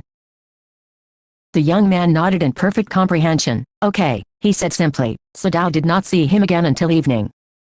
As soon as it was dark he had dragged the stout boat down to the shore and in it he put food and bottled water that he had bought secretly during the day, as well as 2 quilts he had bought at a pawn shop. The boat he tied to a post in the water, for the tide was high. There was no moon and he worked without a flashlight. When he came to the house he entered as though he were just back from his work, and so Hannah knew nothing. Yumi was here today, she said as she served his supper. Though she was so modern, still she did not eat with him. Yumi cried over the baby. She went on with a sigh. She misses him so. The servants will come back as soon as the foreigner is gone, Sadao said. He went into the guest room that night before he went to bed himself and checked carefully the American's temperature, the state of the wound, and his heart and pulse. The pulse was irregular, but that was perhaps because of excitement. The young man's pale lips were pressed together and his eyes burned. Only the scars on his neck were red. I realize you are saving my life again, he told Sadao. Not at all, Sadao said. It is only inconvenient to have you here any longer. He had hesitated a good deal about giving the man a flashlight, but he had decided to give it to him after all. It was a small one, his own, which he used at night when he was called. If your food runs out before you catch a boat, he said, signal me 2 flashes at the same instant the sun drops over the horizon. Do not signal in darkness, for it will be seen. If you are all right but still there, signal me once. You will find fresh fish easy to catch, but you must eat them raw. A fire would be seen. Okay, the young man breathed. 45 The enemy. He was dressed now in the Japanese clothes which Sadao had given him, and at the last moment Sadao wrapped a black cloth about his blonde head. Now, Sadao said. The young American, without a word, shook Sadao's hand warmly, and then walked quite well across the floor and down the step into the darkness of the garden. Once twice, Sadao saw his light flash to find his way, but that would not be suspected. He waited until from the shore there was one more flash. Then he closed the partition. That night he slept. You say the man escaped? The general asked faintly. He had been operated upon a week before, an emergency operation to which Sadao had been called in the night. For 12 hours Sadao had not been sure the general would live. The gallbladder was much involved. Then the old man had begun to breathe deeply again and to demand food. Sadao had not been able to ask about the assassins.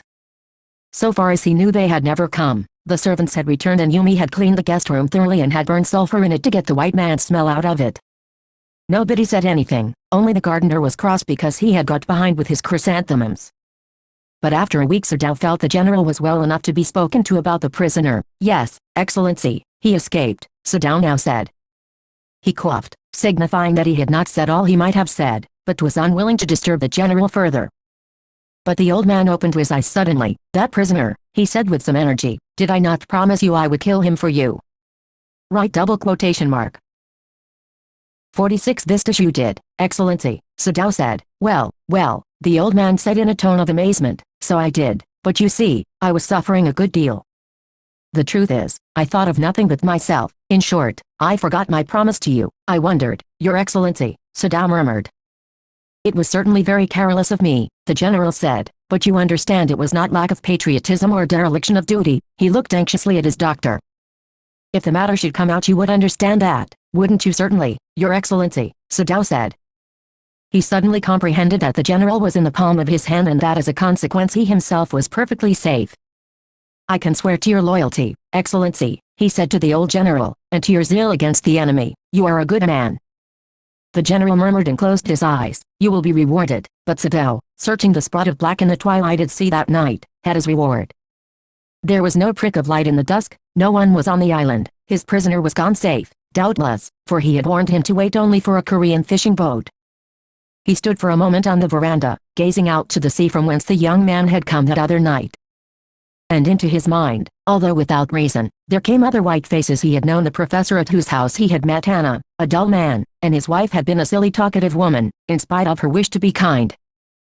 He remembered his old teacher of anatomy, who had been so insistent on mercy with the knife, and then he remembered the face of his fat and slatternly landlady.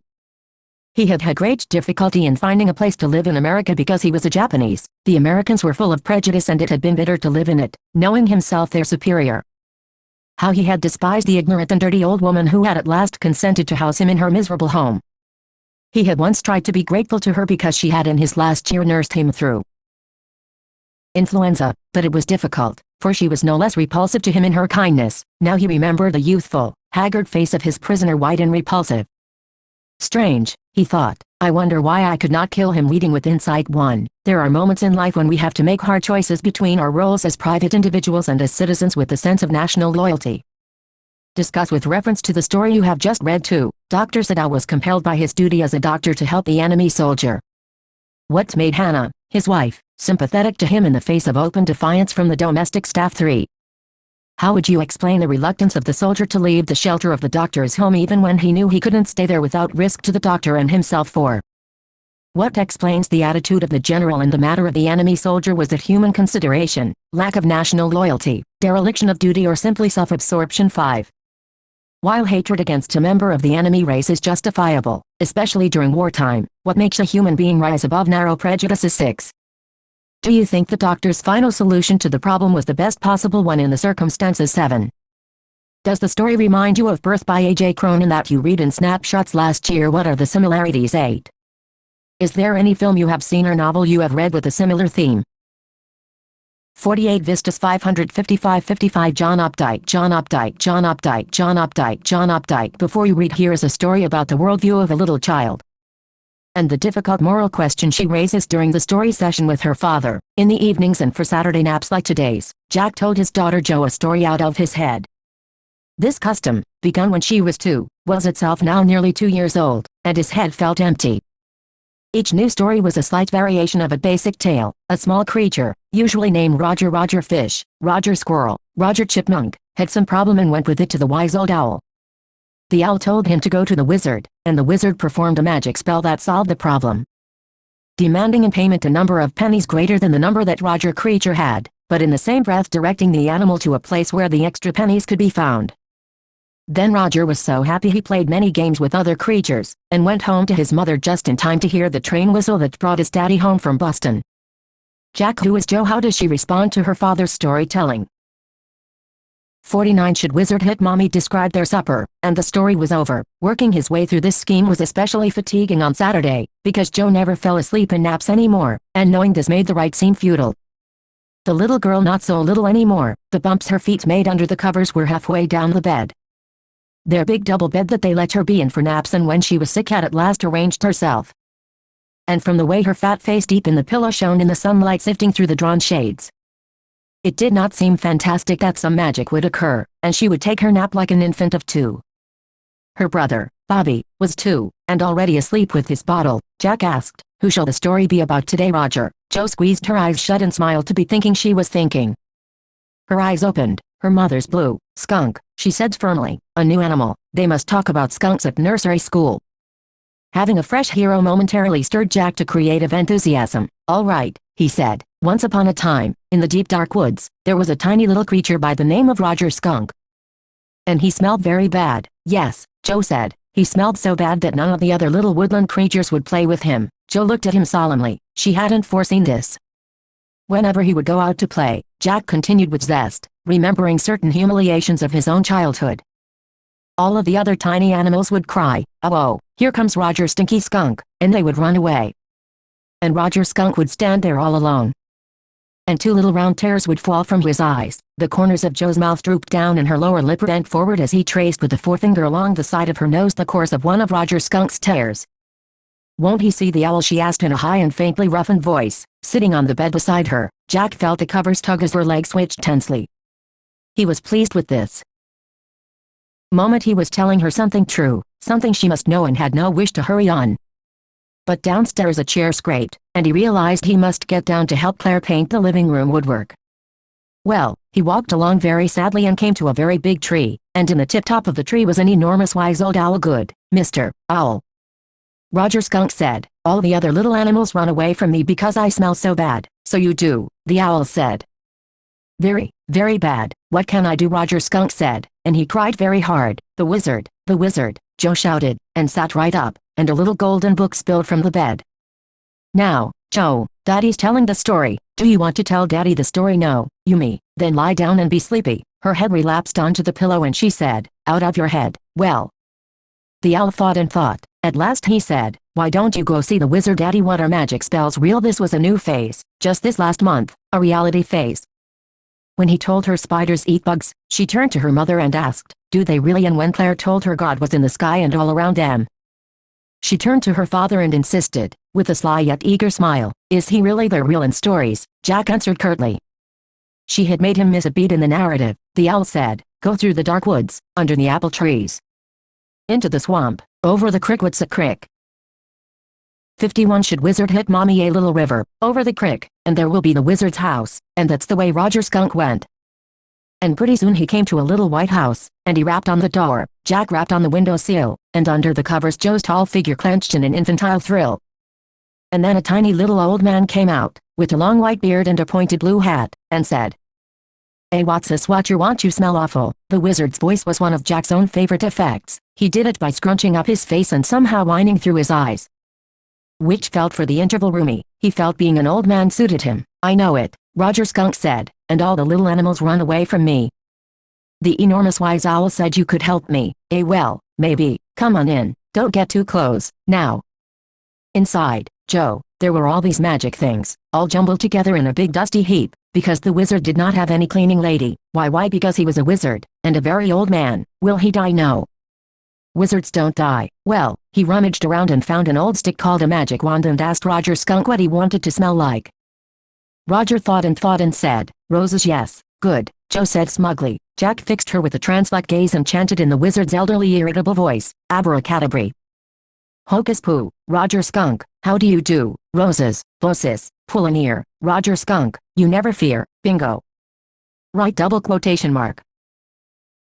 He paused as a rapt expression widened out from his daughter's nostrils, forcing her eyebrows up and her lower lip down in a wide noiseless grin, an expression in which Jack was startled to recognize his wife feigning pleasure at cocktail parties. And all of a sudden, he whispered, the whole inside of the wizard's house was full of the smell of roses. "Roses," Roger Fish cried. And the wizard said, very cranky, "That'll be 7 pennies, Daddy." "What, Roger Skunk? You said Roger Fish." "Yes. Skunk, you said Roger Fish. Wasn't that silly? Very silly of your stupid old daddy." "Where was I?" "Well, you know about the pennies." "Say it." "Okay," Roger Skunk said, "but all I have is 4 pennies." And he began to cry. Joe made the crying face again, but this time without a trace of sincerity. This annoyed Jack. Downstairs some more furniture rumbled. Claire shouldn't move heavy things. She was 6 months pregnant. It would be their 3rd, so the wizard said, "Oh, very well, go to the end of the lane and turn around 3 times and look down the magic well and there you will find 3 pennies. Hurry up." So Roger Skunk went to the end of the lane and turned around 3 times and there in the magic well were 3 pennies. So he took them back to the wizard and was very happy and ran out into the woods and all the other little animals gathered around him because he smelled so good. And they played tag, baseball, football, basketball, lacrosse, hockey, soccer, and pick up sticks. What's pick up sticks? It's a game you play with sticks, like the wizard's magic wand kind of. And they played games and laughed all afternoon and then it began to get dark and they all ran home to their mommies. 53 Should wizard hit mommy? Joe was starting to fuss with her hands and look out of the window, at the crack of day that showed under the shade. She thought the story was all over. Jack didn't like women when they took anything for granted. He liked them apprehensive, hanging on his words. "Now, Joe, are you listening?" "Yes, because this is very interesting." Roger Skunk's mommy said, "What's that awful smell, Wyatt?" Roger Skunk said, "It's me, Mommy. I smell like roses." And she said, "Who made you smell like that?" And he said, "The wizard." And she said, "Well, of all the nerve. You come with me and we're going right back to that very awful wizard." Joe sat up, her hands dabbling in the air with genuine fright. "But Daddy," then he said, "about the other little animals run away." Her hands skittered off, into the underbrush. "All right," he said, "but Mommy, all the other little animals run away." And she said, "I don't care. You smelled the way a little skunk should have and I'm going to take you right back to that wizard." And she took an umbrella and went back with Roger Skunk and hit that wizard right over the head. "No," Joe said, and put her hand out to touch his lips, yet even in her agitation did not quite dare to stop the source of truth. Inspiration came to her, then the wizard hit her on the head and did not change that little skunk back. "No," he said. The wizard said okay, and Roger Skunk did not smell of roses anymore. He smelled very bad again, but the other little Joanne. "It's Daddy's story. Shall Daddy not tell you any more stories?" Her broad face looked at him through sifted light, astounded. This is what happened. Then, Roger, what possible plot line could the story continue with? 54 Vista Skunk and his mommy went home and they heard woo-oh-oh, and it was that choo-choo train bringing Daddy Skunk home from Boston. And they had lima beans, celery, liver, mashed potatoes, and pie oh my for dessert, and when Roger Skunk was in bed Mommy Skunk came up and hugged him and said he smelled like her little baby skunk again and she loved him very much. And that's the end of the story. But Daddy, what then did the other little animals run away? No. Because eventually they got used to the way he was and did not mind it at all. What's eventuality in a little while? That was a stupid Mommy. It was not. He said with rare emphasis, and believed, from her expression, that she realized he was defending his own mother to her, or something as odd. Now I want you to put your big heavy head in the pillow and have a good long nap. He adjusted the shade so not even a crack of day showed, and tiptoed to the door, in the pretense that she was already asleep, but when he turned, she was crouching on top of the covers and staring at him.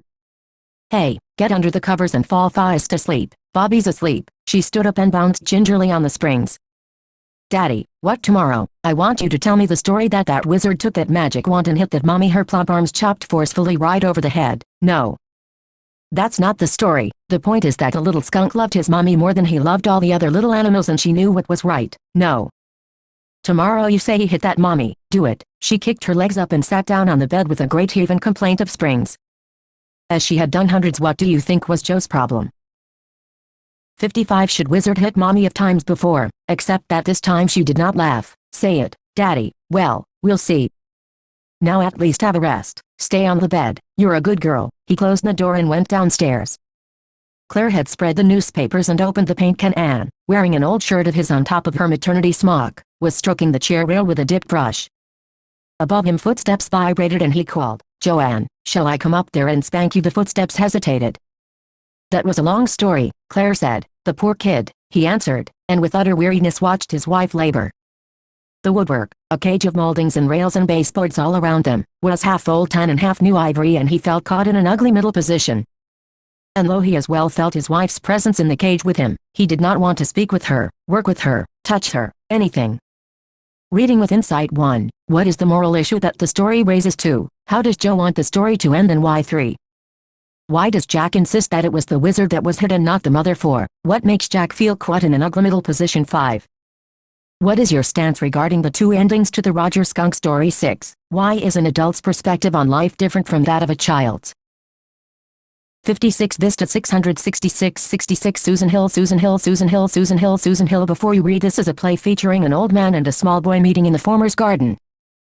The old man strikes up a friendship with the boy who is very withdrawn and defiant. What is the bond that unites the two? Scene 1. Mr. Lamb's garden. There is the occasional sound of bird song and of tree leaves rustling. Derry's footsteps are heard as he walks slowly and tentatively through the long grass. He pauses, then walks on again.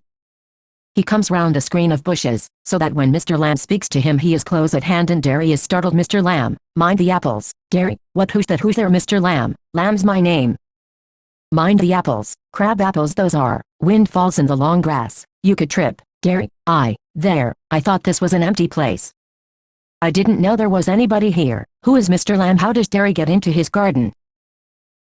57 On the face of it, Mr. Lamb, that's all right, I'm here. What are you afraid of? Boy, that's all right.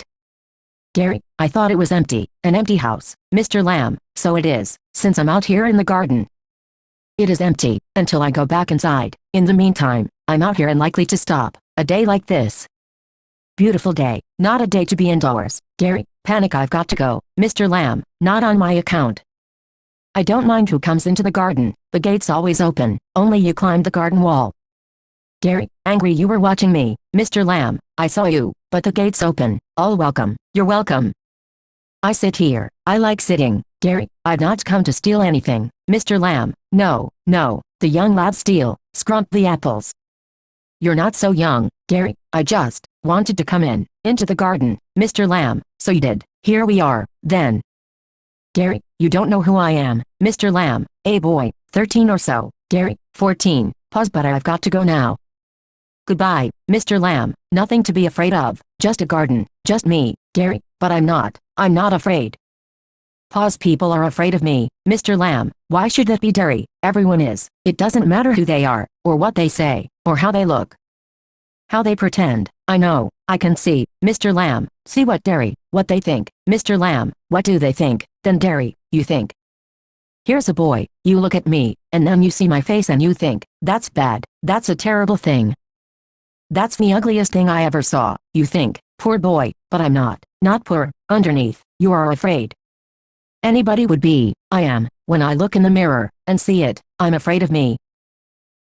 58 Vistas Mr. Lamb. No, not the whole of you. Not of you, Gary. Yes, pause Mr. Lamb. Later on, when it's a bit cooler, I'll get a ladder and a stick, and pull down those crab apples.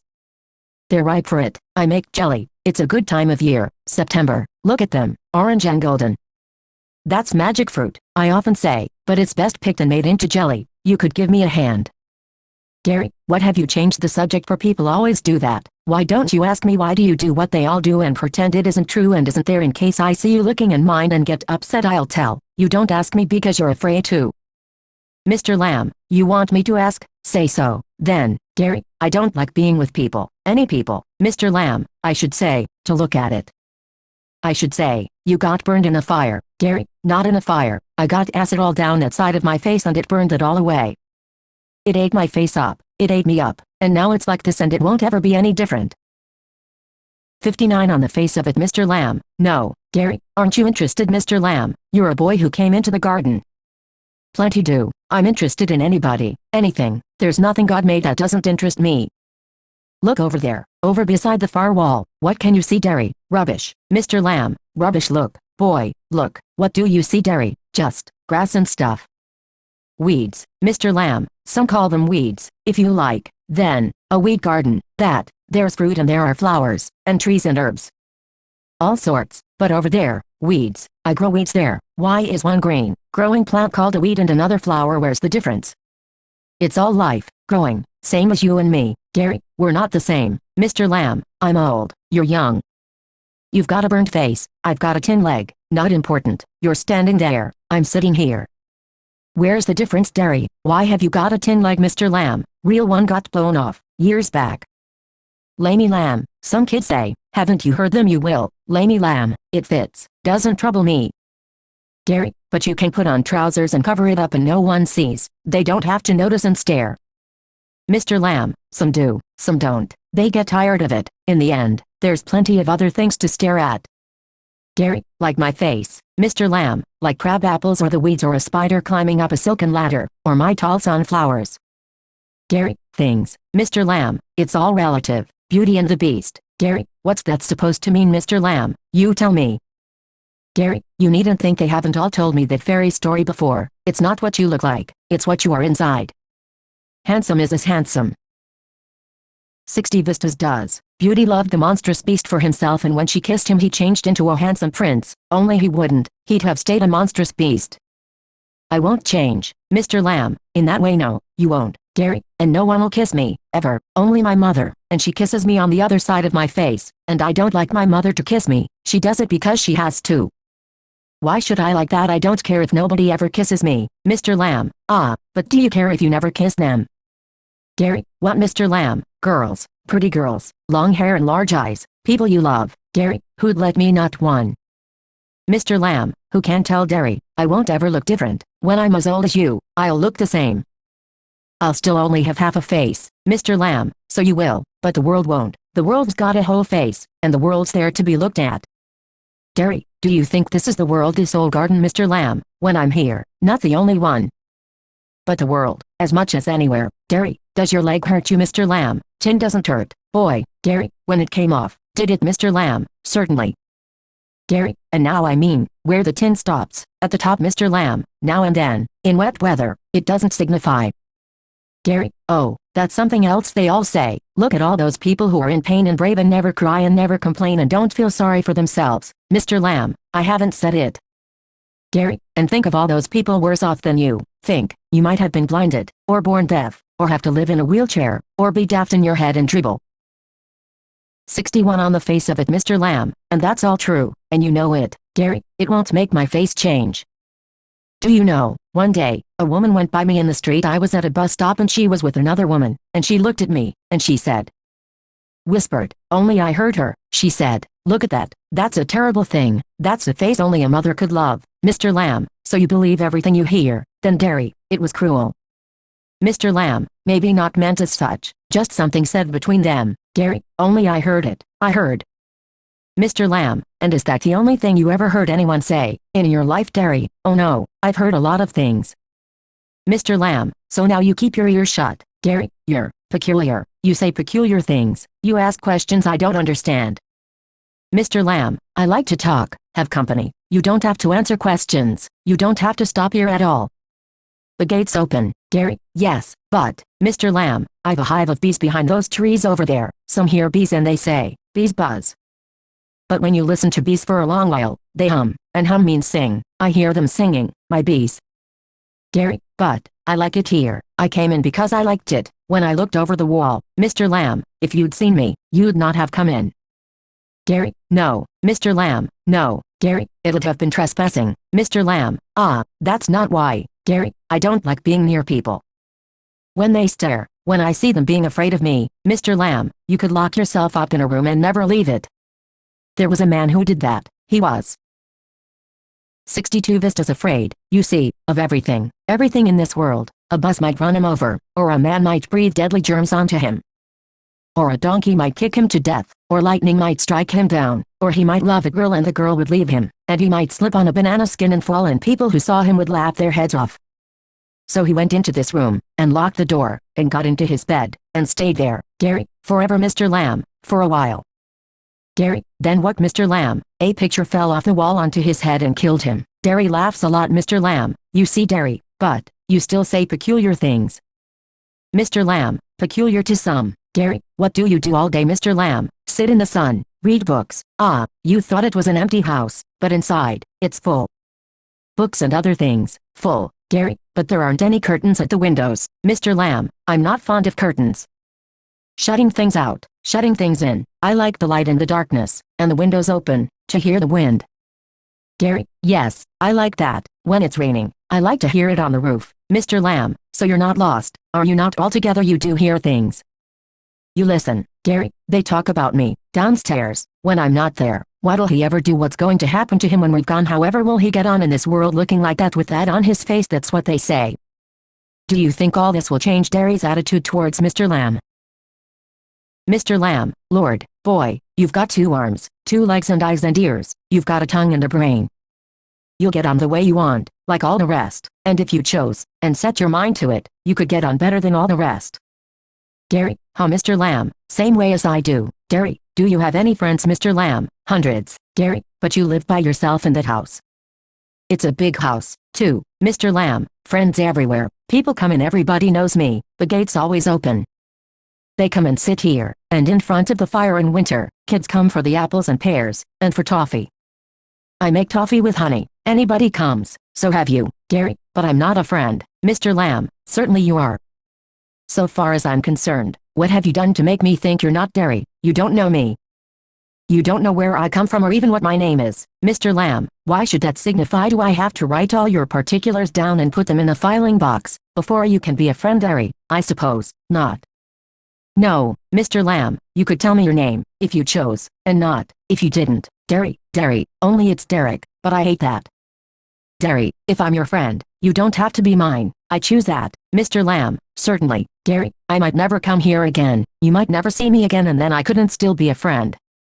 Mr. Lamb, why not Derry? How could I? You pass people in the street and you might even speak to them, but you never see them again. It doesn't mean they're friends. 64 Vistas Mr. Lamb, doesn't mean they're enemies, either, does it Derry? No, they're just nothing. People, that's all, Mr. Lamb, people are never just nothing, never, Derry, there are some people I hate. Mr. Lamb, that'd do you more harm than any bottle of acid. Acid only burns your face, Derry, only. Mr. Lamb, like a bomb only blew up my leg. There's worse things can happen. You can burn yourself away inside. Derry, after I come home, one person said, he'd have been better off stopping in there, in the hospital. He'd be better off with others like himself. She thinks blind people only ought to be with other blind people and idiot boys with idiot boys. Mr. Lamb, and people with no legs altogether Derry, that's right, Mr. Lamb, what kind of a world would that be Derry? At least there'd be nobody to stare at you because you weren't like them. Mr. Lamb, so you think you're just the same as all the other people with burned faces just by what you look like? Everything's different. Everything's the same, but everything is different, itself. Derry, how do you make all that out Mr. Lamb? Watching.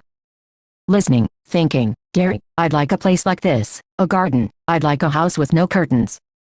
Mr. Lamb, the gate's always open, Gary, but this isn't mine. Mr. Lamb, everything's yours if you want it. What's mine is anybody's, Gary, so I could come here again even if you were out. I could come here. Mr. Lamb, certainly, you might find others here, of course, Gary. Oh, Mr. Lamb, well, that needn't stop you. You needn't mind. Gary, it'd stop them. They'd mind me. When they saw me here, they look at my face and run. 65 on the face of it, Mr. Lamb. They might not. You'd have to take the risk, so would they? Gary, no, you would. You might have me and lose all your other friends, because nobody wants to stay near me if they can help it. Mr. Lamb, I've not moved. Gary, no, Mr. Lamb, when I go down the street, the kids shout "Lammy Lamb," but they still come into the garden, into my house. It's a game. They're not afraid of me. Why should they be? Because I'm not afraid of them. That's why not. Gary, did you get your leg blown off in the war, Mr. Lamb? Certainly. Gary, how will you climb on a ladder and get the crab apples down? Then Mr. Lamb, oh, there's a lot of things I've learned to do, and plenty of time for it. Years. I take it steady. Gary, if you fell and broke your neck, you could lie on the grass and die. If you were on your own, Mr. Lamb, I could. Gary, you said I could help you, Mr. Lamb, if you want to. Gary, but my mother'll want to know where I am. It's 3 miles home, across the fields. I'm 14. But they still want to know where I am, Mr. Lamb. People worry. Gary, people fuss. Mr. Lamb, go back and tell them. Gary, it's 3 miles. Mr. Lamb, it's a fine evening. You've got legs. Gary, once I got home, they'd never let me come back. Mr. Lamb, once you got home, you'd never let yourself come back. Gary, you don't know what I could do. Mr. Lamb, no, only you know that. Gary, if I chose. Mr. Lamb, if you chose. I don't know everything, boy. I can't tell you what to do. Gary, they tell me. Mr. Lamb, do you have to agree, Gary? I don't know what I want. I want something no one else has got or ever will have. Something just mine, like this garden. I don't know what it is. Mr. Lamb, you could find out. Gary, how? Mr. Lamb, waiting. Watching, listening, sitting here or going there. I'll have to see to the bees. Gary, those other people who come here, do they talk to you, ask you things, Mr. Lamb? Some do, some don't. I ask them. I like to learn. Gary, I don't believe in them. I don't think anybody ever comes. You're here all by yourself and miserable, and no one would know if you were alive or dead, and nobody cares. Mr. Lamb, you think what you please. Gary, all right then, tell me some of their names. Mr. Lamb, what are names? Tom, Dick or Harry? Getting up, I'm off down to the bees. Gary, I think you're daft, crazy. Mr. Lamb, that's a good excuse. Gary, what for? You don't talk sense. Mr. Lamb, good excuse not to come back, and you've got a burned up face, and that's other people's excuse. Gary, you're like the others. You like to say things like that. If you don't feel sorry for my face, you're frightened of it, and if you're not frightened, you think I'm ugly as a devil. I am a devil. Don't you shout. Mr. Lamb does not reply. He has gone to his bees. Gary, quietly, no. You don't. I like it here. Pause. Gary gets up and shouts, I'm going, but I'll come back, you see. You wait. I can run. I haven't got a tin leg. I'll be back. Gary runs off. Silence. The sounds of the garden again.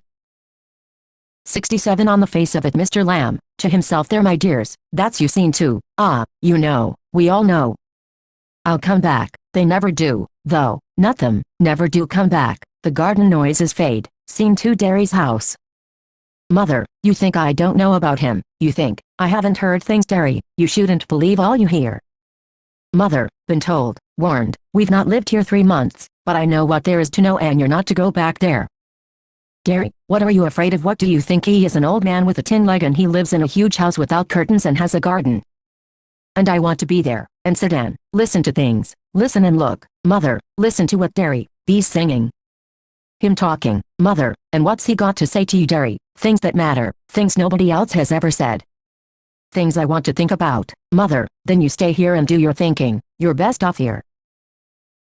Gary, I hate it here. Mother, you can't help the things you say. I forgive you. It's bound to make you feel bad things, and say them. I don't blame you, Gary. It's got nothing to do with my face and what I look like. I don't care about that, and it isn't important.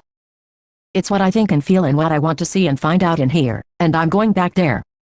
Only to help him with the crab apples, only to look at things and listen, but I'm going. Mother, you'll stop here. Gary, oh no, because if I don't go back there, I'll never go anywhere in this world again. The door slams. Derry runs, panting. And I want the world. I want it. I want it. The sound of his panting fades. Scene 3. Mr. Lamb's garden sounds. The noise of a branch shifting. Apples thumping down. The branch shifting again. Mr. Lamb, steady. That's, got it. That's it. More apples fall and again. That's it. And, a creak, a crash. The ladder falls back. Mr. Lamb with it.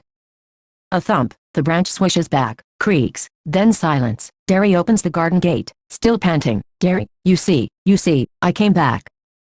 You said I wouldn't and they said, but I came back, I wanted. He stops dead, silence. Mr. Lamb, you've. He runs through the grass, stops, kneels. Mr. Lamb, it's all right, you fell, I'm here. Mr. Lamb, it's all right. Silence. 69 On the face of it I came back, Lammy Lamb, I did, come back. Derry begins to weep. The end. Reading with Insight 1. What is it that draws Derry towards Mr. Lamb in spite of himself? 2. In which section of the play does Mr. Lamb display signs of loneliness and disappointment? What are the ways in which Mr. Lamb tries to overcome these feelings? 3. The actual pain or inconvenience caused by a physical impairment is often much less than the sense of alienation felt by the person with disabilities. What is the kind of behavior that the person expects from others? 4. Will Derry get back to his old seclusion, or will Mr. Lamb's brief association effect a change in the kind of life he will lead in the future? How about using your imagination to suggest another ending to the above story? 70 Vista 777 77 Dexter Before you read, should criminals in prison be given the opportunity of learning and education? Dramatis Personae. The Secretary of the Examinations Board, the Governor of Prison, Oxford, James Evans, a prisoner Mr. Jackson, a prison officer Mr. Stevens, a prison officer the Reverend S. McCleary, an invigilator Mr. Carter, Detective Superintendent Mr. Bell, Detective Chief Inspector. All precautions have been taken to see to it that the O-level German examination arranged in the prison for Evans does not provide him with any means of escape. It was in early March when the Secretary of the Examinations Board received the call from Oxford Prison. It's a slightly unusual request, Governor, but I don't see why we shouldn't try to help, just the one fellow. You say, what kind of a person was Evans? What were the precautions taken for the smooth conduct of the examination? That's it. Chap called Evans, started night classes in O-level German last September, says he's dead keen to get some sort of academic qualification. Is he any good? He was the only one in the class, so you can say he's had individual tuition all the time, really. Would have cost him a packet if he'd been outside. Well, let's give him a chance, shall we? That's jolly kind of you. What exactly is the procedure now? Oh, don't worry about that, I'll be sending you all the forms and stuff. What's his name? You say Evans, James Roderick Evans. It sounded rather grand. Just one thing, Governor. He's not a violent sort of fellow, is he? I don't want to know his criminal record or anything like that, but no. There's no record of violence. Quite a pleasant sort of chap, they tell me. Bit of a card, really. One of the stars at the Christmas concert. Imitations, you know the sort of thing, Mike Yarwood stuff. No, he's just a congenital kleptomaniac, that's all. The Governor was tempted to add something else, but he thought better of it. He'd look after that particular side of things himself, presumably, said the Secretary. You can arrange a room where no problem. He's in a cell on his own. If you've no objections, he can sit the exam in there. That's fine, and we could easily get one of the parsons from Street Mary Maggs to invigilate, if that's fine. Yes, they seem to have a lot of parsons there, don't they? The two men chuckled good-naturedly, and the Secretary had a final thought. At least there's one thing, you shouldn't have much trouble keeping him incommunicado, should you? The Governor chuckled politely once more, reiterated his thanks, and slowly cradled the phone. Evans. Evans the Break, as the prison officers called him. Thrice he'd escaped from prison, and but for the recent wave of unrest in the maximum security establishments up north, he wouldn't now be gracing the Governor's premises in Oxford, and the Governor was going to make absolutely certain that he wouldn't be disgracing them. Not that Evans was a real burden, just a persistent, nagging presence. He'd be all right in Oxford, though. The Governor would see to it personally. And besides, there was just a possibility that Evans was genuinely interested in O-level German, just a slight possibility. Just a very slight possibility. At 8:30 p.m. on Monday, June 7th, Evans's German teacher shook him by the hand in the heavily guarded recreational block, just across from D-Wing. Guten Glück, Herr Evans. Pardon, I said. Good luck for tomorrow. Oh, thanks, sir. I mean, sir, Danke schön. You haven't a cat in hell's chance of getting through, of course, but I may surprise everybody, said Evans. At 8:30 the following morning, Evans had a visitor, two visitors, in fact, He tucked his grubby string vest into his equally grubby trousers, and stood up from his bunk, smiling cheerfully. "Mornin', Mr. Jackson, this is indeed an honor." Jackson was the senior prison officer on D-Wing, and he and Evans had already become warm enemies. At Jackson's side stood Officer Stevens, a burly, surly-looking man, only recently recruited to the profession. Jackson nodded curtly. "And how's our little Einstein this morning? Then wasn't he a mathematician, Mr. Jackson?" "I think he was a Jew, Mr. Jackson." Evans's face was unshaven, and he wore a filthy-looking red and white bobble hat upon his head. "Give me a chance, Mr. Jackson. I was just going to shave when you bust in." 73 Evans tries an O-level, which reminds me. Jackson turned his eyes on Stevens. "Make sure you take his razor out of the cell when he's finished scraping that ugly mug of his. Clear one of these days he'll do us all a favor and cut his bloody throat." For a few seconds Evans looked thoughtfully at the men standing ramrod straight in front of him. A string of Second World War medals proudly paraded over his left breast pocket. "Mr. Jackson, was it you who took my nail scissors away?" Evans had always worried about his hands. "And your nail file, too. Look." For a moment Evans's eyes smoldered dangerously, but Jackson was ready for him. "Orders of the governor, Evans." He leaned forward and leered, his voice dropping to a harsh, contemptuous whisper.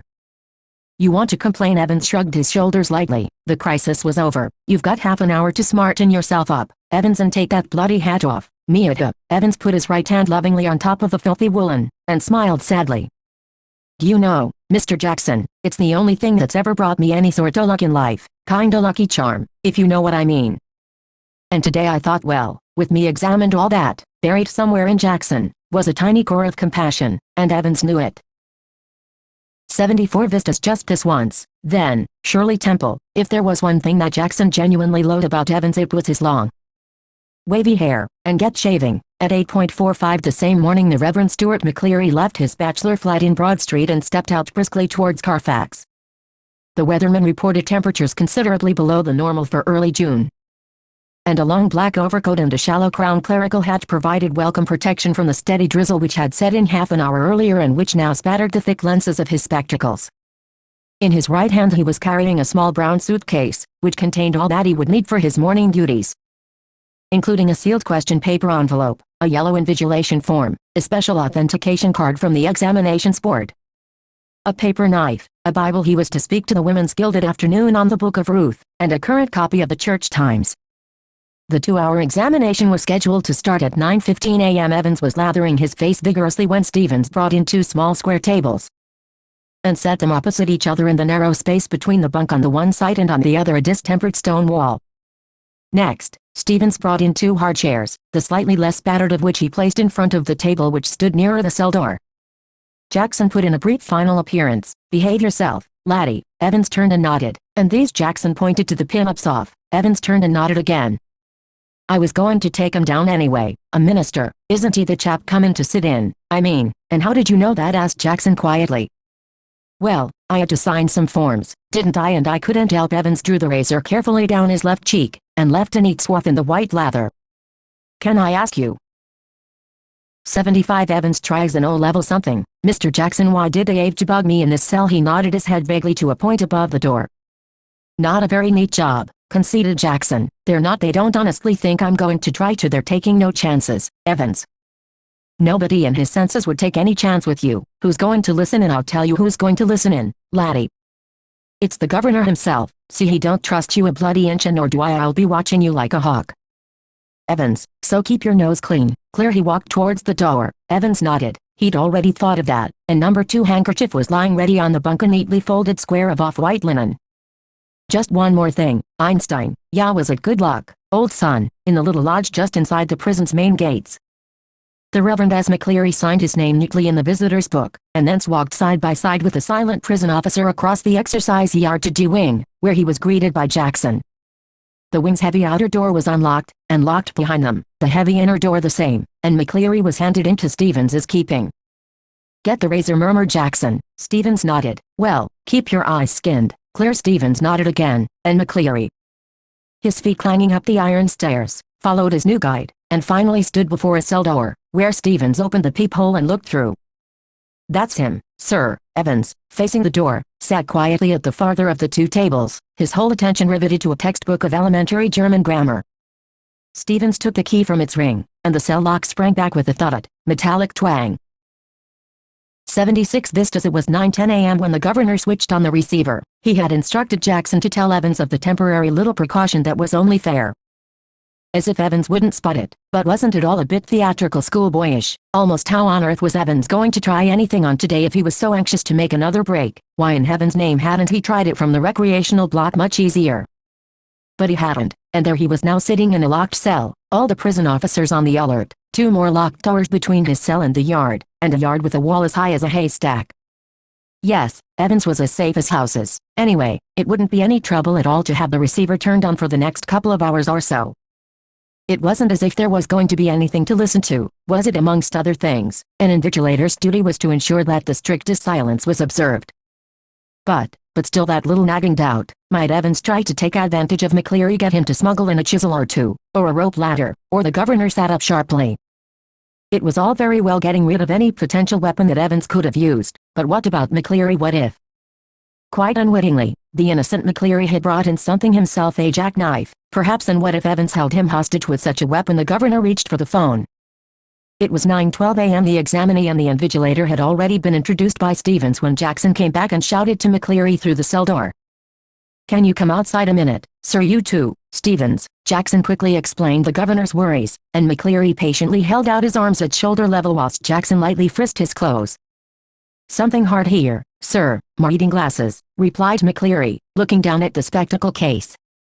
Jackson quickly reassured him, and bending down on the landing thumb flicked the catches on the suitcase. 77 Evans tries an O-level, picked up each envelope in turn, carefully passed his palms along their surfaces and seemed satisfied. He riffled cursorily through a few pages of Holy Writ, and vaguely shook the Church Times. All right, so far. But one of the objects in McCleary's suitcase was puzzling him sorely. "Do you mind telling me why you brought this, sir?" He held up a smallish semi-inflated rubber ring, such as a young child with a waist of about 12 inches might have struggled into. "You thinking of going for a swim, sir?" McCleary's hitherto amiable demeanor was slightly ruffled by this tasteless little pleasantry, and he answered Jackson somewhat sourly. "If ye must know, I suffer from hemorrhoids, and when I'm sitting down for any length of time, very sorry, sir." "I didn't mean to, sir." The embarrassment was still reddening Jackson's cheeks when he found the paper knife at the bottom of the case. "I think I'd better keep this though, if you don't mind, that is, sir." It was 9:18 a.m. before the governor heard their voices again, and it was clear that the examination was going to be more than a little late in getting underway. "McCleary, ye forgot to watch Evans." "Yes, sir, McCleary, I'll be telling you when to start, and again when ye've 5 minutes left." "A right." Silence. "McCleary, there's plenty more o' this writing paper should ye need it." Silence. "McCleary, now, write the name of the paper, 0211, in the top left-hand corner." Silence. "McCleary, in the top right-hand corner write your index number 313. And in the box just below that, write your center number 271. A right." "Will the exam now go as scheduled?" 78 Vistas. Silence. 9:20 a.m. "McCleary, I'm now going to Evans. He's not going to stay here, is he?" "McCleary, I don't know about that." "Stevens, Mr. Jackson's given me strict instructions to Evans. How am I supposed to concentrate on my exam with someone breathing down my neck?" "Christ, sorry, sir, I didn't mean." The governor reached for the phone. Jackson. "Ah, good. Get Stevens out of that cell, will you? I think we're perhaps overdoing things." "As you wish, sir." The governor heard the exchanges in the cell, heard the door clang once more, and heard McCleary announce that the examination had begun at last. It was 9:25 a.m., and there was a great calm. At 9:40 a.m. the examinations board rang through, and the assistant secretary with special responsibility for modern languages asked to speak to the governor. The examination had already started, no doubt a quarter of an hour ago. Yes, well, there was a correction slip which some fool had forgotten to place in the examination package. "Very brief, could the governor please?" "Yes, of course, I'll put you straight through to Mr. Jackson in D wing." "Hold the line a minute." Was this the sort of thing the governor had feared? Was the phone call a fake, some signal, some secret message? But he could check on that immediately. He dialed the number of the examinations board, but heard only the staccato bleeps of a line engaged. But then the line was engaged, wasn't it? Yes. Not very intelligent, that. 2 minutes later he heard some whispered communications in the cell, and then McCleary's broad Scots voice. "Will you please stop writing a wee while, Mr. Evans, and listen carefully? Candidates offering German, 0211, should note the following correction. On page 3, line 79 Evans tries an O-level 15. The fourth word should read Goldenen, not Goldine, and the whole phrase will therefore read zum Goldenen Lohen, not zum Goldine Lohen. I will repeat that. The governor listened and smiled. He had taken German in the sixth form himself, and he remembered all about the agreements of adjectives. And so did McCleary, by the sound of things, for the minister's pronunciation was most impressive. But what about Evans? He probably didn't know what an adjective was. The phone rang again. The magistrate's court. They needed a prison van and a couple of prison officers. Remand case. And within 2 minutes the governor was wondering whether that could be a hoax. He told himself not to be so silly. His imagination was beginning to run riot. Evans. For the first quarter of an hour Stevens had dutifully peered through the peephole at intervals of 1 minute or so, and after that, every 2 minutes. At 10:45 a.m. everything was still all right as he looked through the peephole once more. It took 4 or 5 seconds, no more. What was the point? It was always more or less the same. Evans, his pen between his lips, sat staring straight in front of him towards the door, seeking it seemed some sorely needed inspiration from somewhere. And opposite him McCleary. Seated slightly askew from the table now, his face in semi-profile, his hair as Stevens had noticed earlier amateurishly clipped pretty closely to the scalp. His eyes behind the pebble lenses peering short-sightedly at the church Times, his right index finger hooked beneath a narrow clerical collar, and the fingers of the left hand, the nails meticulously manicured, slowly stroking the short black beard. At 10:50 a.m. the receiver crackled to life and the governor realized he'd almost forgotten Evans for a few minutes. Evans, please, sir, a whisper. Evans, please, sir, louder. Evans, would you mind if I put a blanket round me?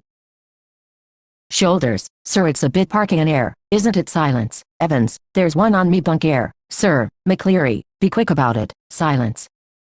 At 10:51 a.m. Stevens was more than a little surprised to see a gray regulation blanket draped round Evans's shoulders, and he frowned slightly and looked at the examinee more closely. But Evans, the pen still between his teeth, was staring just as vacantly as before, blankly beneath the blanket. Should Stevens report the slight irregularity, anything at all fishy? Hadn't Jackson said? He looked through the peephole once again, and even as he did so Evans pulled the dirty blanket more closely to himself. Was he planning a sudden Batman leap to suffocate McCleary in the blanket? Don't be daft. There was never any sun on this side of the prison, no heating either, during the summer months, and it could get quite chilly in some of the cells. Stevens decided to revert to his earlier every-minute observation. At 11:20 a.m. the receiver once more crackled across the silence of the governor's office, and McCleary informed Evans that only 5 minutes remained. The examination was almost over now, but something still gnawed away quietly in the governor's mind. He reached for the phone once more. At 11:22 a.m. Jackson shouted along the corridor to Stevens. The governor wanted to speak with him. Hurry, man. Stevens picked up the phone apprehensively and listened to the rapidly spoken orders. Stevens himself was to accompany McCleary to the main prison gates. Understood. Stevens personally was to make absolutely sure that the door was locked on Evans after McCleary had left the cell. Understood. At 11:25 a.m. the governor heard the final exchanges. 81 Evans tries an O-level. McCleary, stop writing, please. Silence. McCleary, put your sheets in order and see they're correctly numbered. Silence.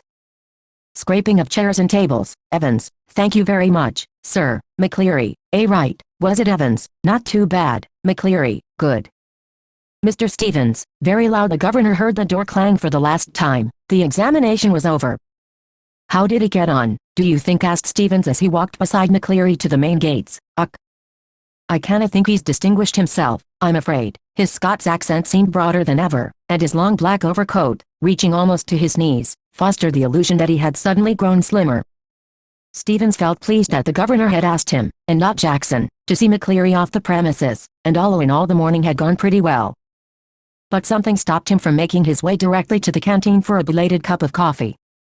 He wanted to take just one last look at Evans. It was like a program he'd seen on TV about a woman who could never really convince herself that she'd locked the front door when she'd gone to bed. Often she got up 12, 15, sometimes 20 times to check the bolts. He re-entered E-wing, made his way along to Evans's cell, and opened the peephole once more. Oh, no, Christ, no. There, sprawled back in Evans's chair was a man. For a semi-second Stevens thought it must be Evans. A gray regulation blanket slipping from his shoulders, the front of did the governor and his staff finally heave a sigh of relief.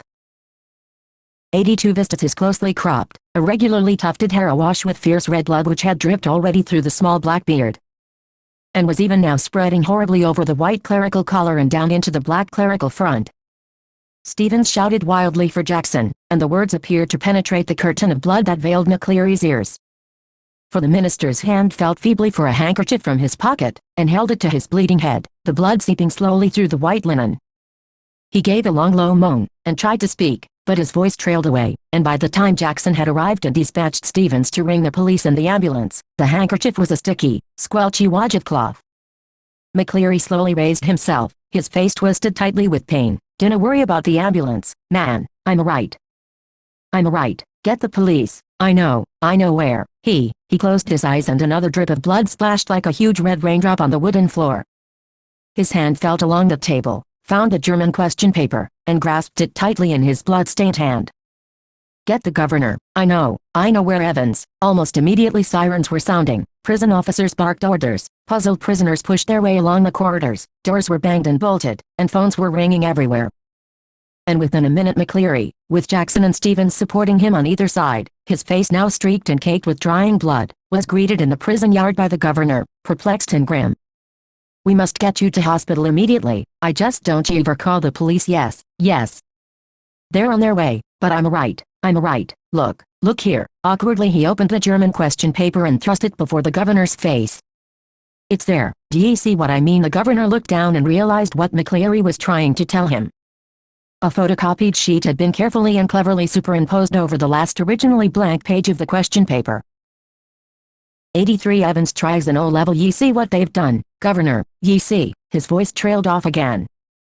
As the governor, dredging the layers of long-neglected learning, willed himself to translate the German text before him, "Sie sollen dem schon verarbeiteten Plan folgen.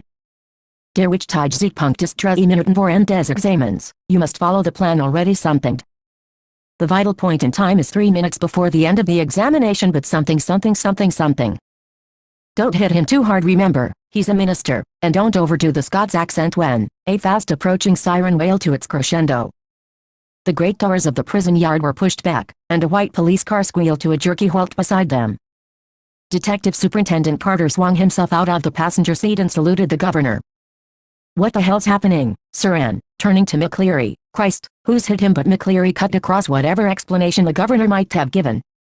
"Elsfield Way, officer, I know where Evans." He was breathing heavily, and leaned for support against the side of the car, where the imprint of his hand was left in tarnished crimson.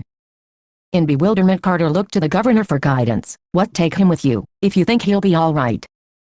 He's the only one who seems to know what's happening." Carter opened the back door and helped McCleary inside, and within a few seconds the car leaped away in a spurt of gravel. "Elsfield Way," McCleary had said, and there it was staring up at the governor from the last few lines of the German text. "From Elsfield Way drive to the Headington roundabout, where, yes, of course." The examinations board was in Elsfield Way, and someone from the board must have been involved in the escape plan from the very beginning. The question paper itself, the correction slip. The governor turned to Jackson and Stevens. "I don't need to tell you what's happened, do I?" His voice sounded. 84 Vistas. Will the injured McCleary be able to help the prison officers track Evans? Almost calm in its scathing contempt. "And which one of you two morons was it who took Evans for a nice little walk to the main gates and waved him bye-bye?" "It was me, sir," stammered Stevens. "Just like you told me, sir. I could have sworn what just like I told you. You say what the hell when you rang, sir, and told me to." "When was that?" The governor's voice was a whiplash now. "You know, sir, about 20 past 11, just before you blithering idiot. Man, it wasn't me who rang you. Don't you realize?" But what was the use? He had used the telephone at that time, but only to try unsuccessfully, once more to get through to the examinations board. He shook his head in growing despair and turned on the senior prison officer. "As for you, Jackson, how long have you been pretending you've got a brain? Well, I'll tell you something, Jackson. Your skull's empty, absolutely empty." It was Jackson who had spent 2 hours in Evans's cell the previous evening, and it was Jackson who had confidently reported that there was nothing hidden away there, nothing at all.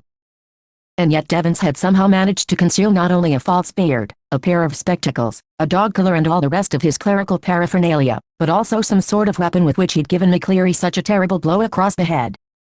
A prison van backed alongside, but the governor made no immediate move. He looked down again at the last line of the German, "To the Headington roundabout.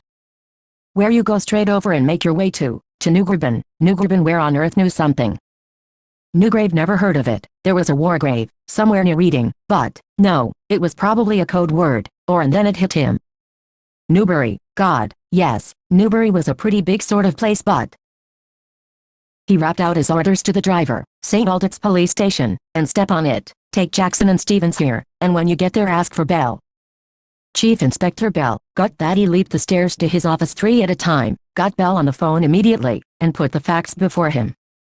"We'll get him, sir," said Bell. "We'll get him." With a bit of luck, the governor sat back, and lit a cigarette. Ye gods, what a beautifully laid plan it had all been. What a clever fellow Evans was, careless leaving the question paper behind. But then, they all made their mistake somewhere along the line. Well, almost all of them, and that's why very shortly Mr. Clever Evans would be back inside doing his once more. The phone on his desk erupted in a strident burst, and Superintendent Carter informed him that McCleary had spotted Evans driving off along Elsfield Way. They'd got the number of the car all right and had given chase immediately, but had lost him at the Headington roundabout. He must have doubled back into the city. "No," said the governor quietly. "No, he's on his way to Newbury." He explained his reasons for believing so, and left it at that. It was a police job now, not his. He was just another good-for-a-giggle, gullible governor, that was all. "By the way, Carter, I hope you managed to get McCleary to the hospital all right." "Yes, he's in the Radcliffe now." Really groggy, he was, when we got to the examination offices, and they rang for the ambulance from there. The governor rang the Radcliffe a few minutes later and asked for the accident department.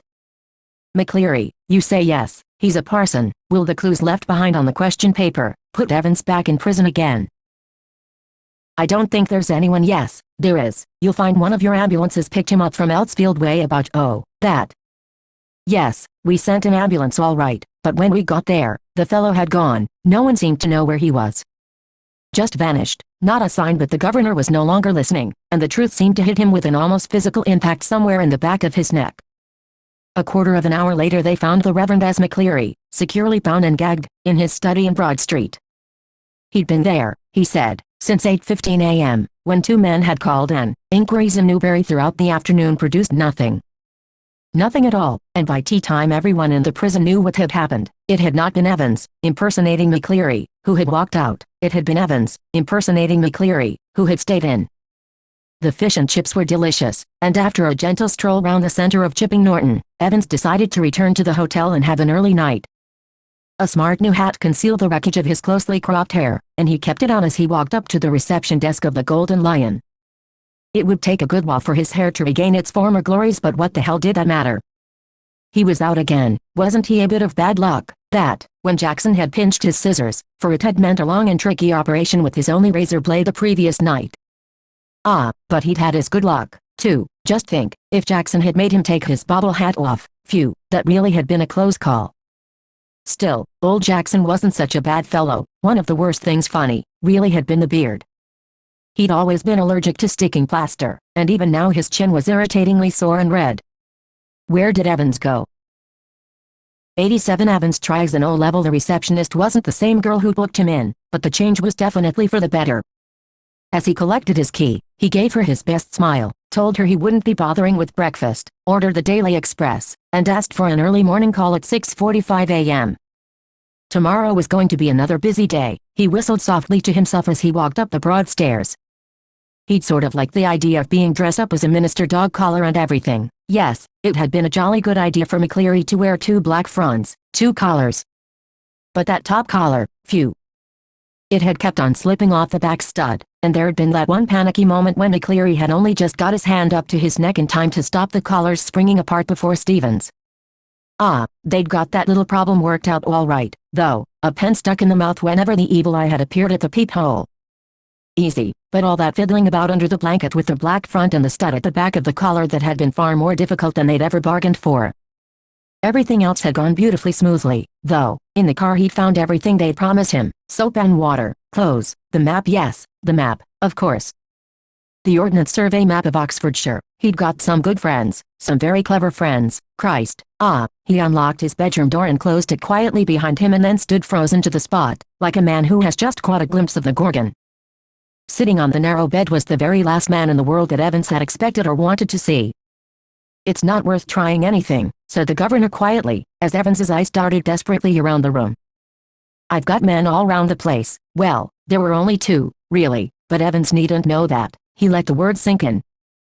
"Women, too. Didn't you think the blonde girl in reception was rather sweet?" Evans was visibly shaken.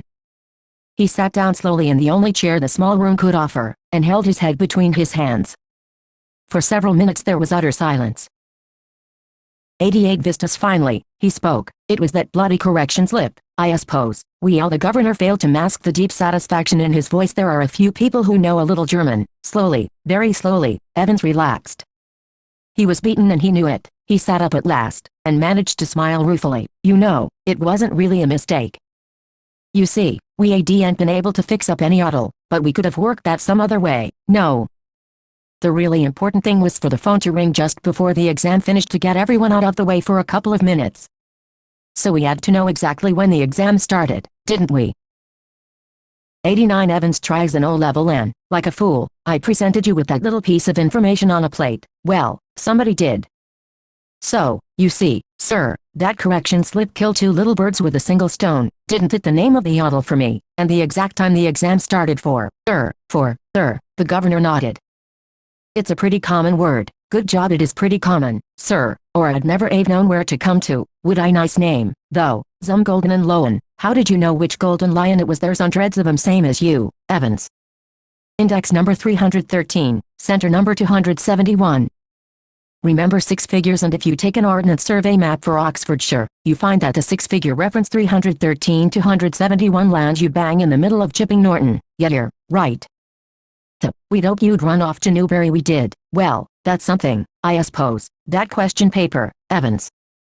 Could you really understand all that German? I could hardly. Of course I couldn't. I knew roughly what it was all about, but we just hoped it'd throw a few spanners in the works, you know, sort of muddle everybody a bit. The governor stood up. Tell me one thing before we go. How on earth did you get all that blood to pour over your head? Evans suddenly looked a little happier. Clever, sir, very clever. That was out to get a couple of pints of blood into a cell, when there's none there to start off with, and when, sir, and when the invigilator, shall we say, gets searched before he comes in. Yes, sir, you can well ask about that, and I dunno if I ought to tell you. After all, I might want to use that particular anything to do with the little rubber ring for piles. Perhaps. Evans grinned feebly. Clever, though, wasn't it? 90 Vistas must have been a tricky job sticking a couple of pints. Knob, you've got it wrong, sir. No problem about that. No, Knob, it's the clotting. You see, that's the big trouble. We got the blood easy enough. Pig's blood. It was from the slaughterhouse in Kidlington, but to stop it clotting you've got to mix your actual blood. Evans took a breath. With 1/10 of its own volume of 3.8% trisodium citrate. Didn't know that. Did you, sir? The governor shook his head in a token of reluctant admiration. We learn something new every day, they tell me. Come on, lad. Evans made no show of resistance, and side by side the two men walked slowly down the stairs. Tell me, Evans, how did you manage to plan all this business? You've had no visitors, I've seen to that. You've had no letters. I've got lots of friends, though. What's that supposed to mean? Me German teacher, for a start. You mean? But he was from the technical college, was he? Evans was almost enjoying it all now. Ever check up on him, sir? God almighty, there's far more going on than I always will be, sir. Everything ready? Asked the governor as they stood by the reception desk. The van's out the front, sir, said the pretty blonde receptionist. Evans winked at her, and she winked back at him. It almost made his day. A silent prison officer handcuffed the recaptured Evans, and together the two men clambered awkwardly into the back seat of the prison van. See you soon, Evans. It was almost as if the governor were saying farewell to an old friend after a cocktail party. Cheerio, sir. I was just wonderin'. I know your German's pretty good, sir, but do you know any more of these modern languages? Not very well. Why? 91 Evans tries an O-level. Evans settled himself comfortably on the back seat, and grinned happily. Nothin', really. I just happened to notice that you've got some O-level Italian classes coming up next September. That's all. Perhaps you won't be with us next September, Evans. James Roderick Evans appeared to ponder the governor's words deeply. No, perhaps I won't, he said, as the prison van turned right from Chipping Norton onto the Oxford Road. The hitherto silent prison officer unlocked the handcuffs and leaned forward towards the driver. For Christ's sake, get a move on. It won't take 'em long to find out. Where do ye suggest we make for? Asked the driver, in a broad Scots accent. What about Newbury? Suggested Evans. 92 Vistas reading with Insight 1, reflecting on the story. What did you feel about Evans having the last laugh too? When Stevens comes back to the cell, he jumps to a conclusion and the whole machinery blindly goes by his assumption without even checking the identity of the injured McCleary. Does this show how hasty conjectures can prevent one from seeing the obvious? How is the criminal able to predict such negligence? 3. What could the governor have done to securely bring back Evans to prison when he caught him at the Golden Lion? Does that final act of foolishness really prove that he was just another good-for-a-giggle, gullible governor, that was all for? While we condemn the crime, we are sympathetic to the criminal. Is this the reason why prison staff often develop a soft corner for those in custody? 5. Do you agree that between crime and punishment it is mainly a battle of wits? 888 Zikala Sa and Bama Zikala Sa and Bama Zikala Sa and Bama Zikala Sa and Bama Zikala Sa and Bama. Before you read this unit presents autobiographical episodes from the lives of two women from marginalized communities who look back on their childhood and reflect on their relationship with the mainstream culture. The first account is by an American Indian woman born in the late 19th century. The second is by a contemporary Tamil Dalit writer. Gertrude Simmons Bonin, born in 1876, was an extraordinarily talented and educated Native American woman who struggled and triumphed in a time when severe prejudice prevailed towards Native American culture and women. As a writer, she adopted the pen name Zikala Sa and in 1900 began publishing articles criticizing the Carlisle Indian School. Her works criticized dogma, and her life as a Native American woman was dedicated against the evils of oppression. Bama is the pen name of a Tamil Dalit woman from a Roman Catholic family. She has published 3 main works: an autobiography, Kirakku, 1992, a novel, Sangati, 1994, and a collection of short stories, Kisambukaran, 1996. The following excerpt has been taken from Kirakku. Kirakku means palmyra leaves, which with their serrated edges on both sides, are like double-edged swords. By a felicitous pun, the Tamil word Kirakku, containing the word karu, embryo or seed, also means freshness, newness. 94 Vistas. The first day in the land of apples was a bitter cold one, for the snow still covered the ground, and the trees were bare.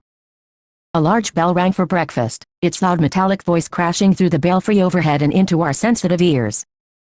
The annoying clatter of shoes on bare floors gave us no peace. The constant clash of harsh noises, with an undercurrent of many voices murmuring in a known tongue, made a bedlam within which I was securely tied. And though my spirit tore itself in struggling for its lost freedom, all was useless. A pale-faced woman, with white hair, came up after us. We were placed in a line of girls who were marching into the dining room. These were Indian girls, in stiff shoes and closely clinging dresses. The small girls wore sleeved aprons and shingled hair. As I walked noiselessly in my soft moccasins, I felt like sinking to the floor, for my blanket had been stripped from my shoulders. I looked hard at the Indian girls, who seemed not to care that they were even more immodestly dressed than I, in their tightly fitting clothes.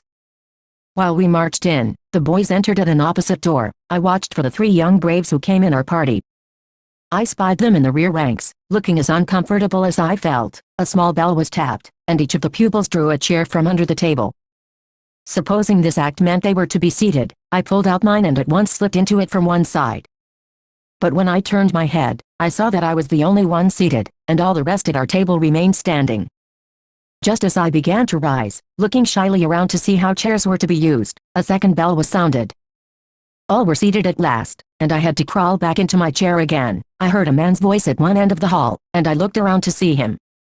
But all the others hung their heads over their plates. As I glanced at the long chain of tables, I caught the eyes of a pale-faced woman upon me.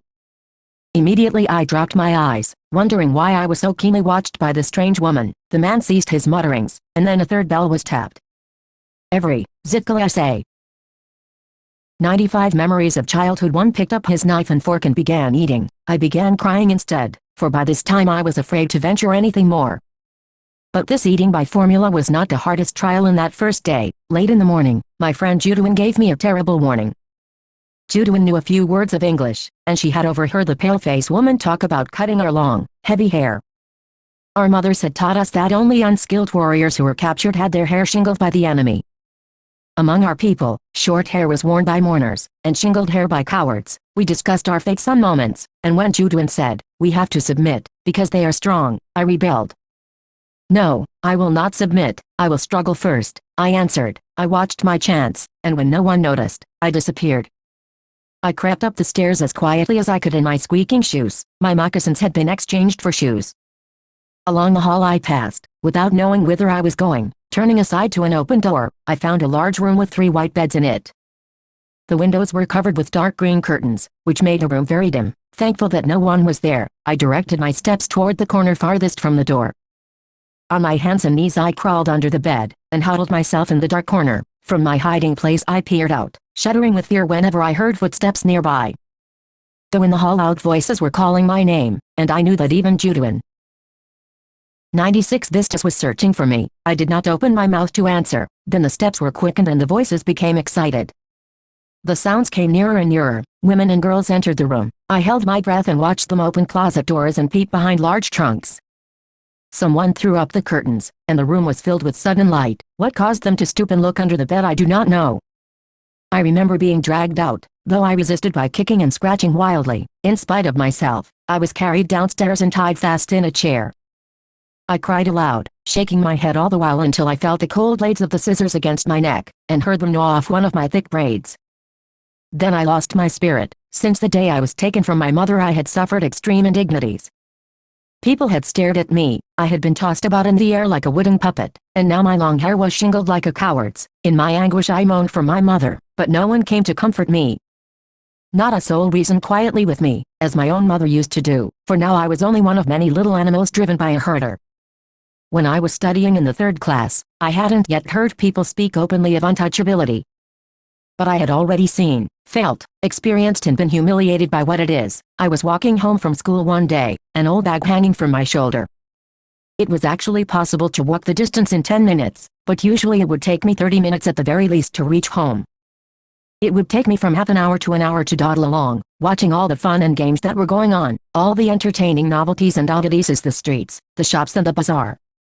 The performing monkey, the snake which the snack-charmer kept in its box and displayed from time to time, the cyclist who had not got off his bike for 3 days, and who kept pedaling as hard as he could from break of Bama.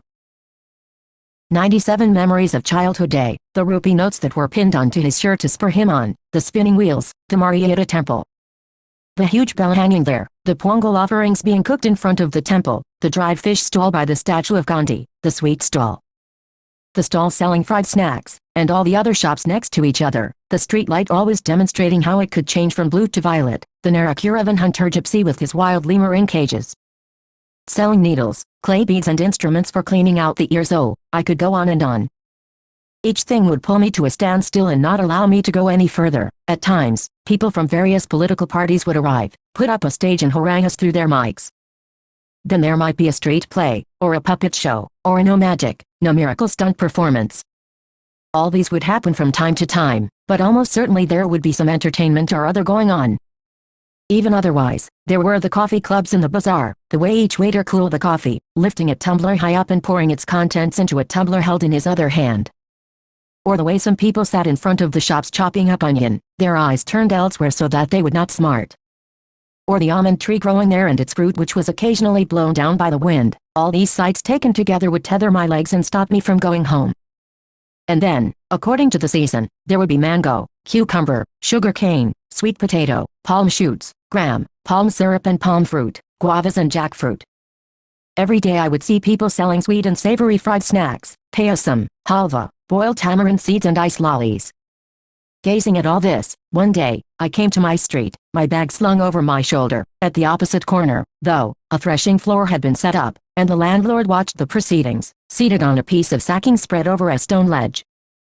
Our people were hard at work, driving cattle in pairs, round and round, to tread out the grain from the 98 Vistas straw. The animals were muzzled so that they wouldn't help themselves to the straw. I stood for a while there, watching the fun. Just then, an elder of our street came along from the direction of the bazaar. The manner in which he was walking along made me want to double up. I wanted to shriek with laughter at the sight of such a big man carrying a small packet in that fashion. I guessed there was something like fatty or green banana bhajji in the packet, because the wrapping paper was stained with oil.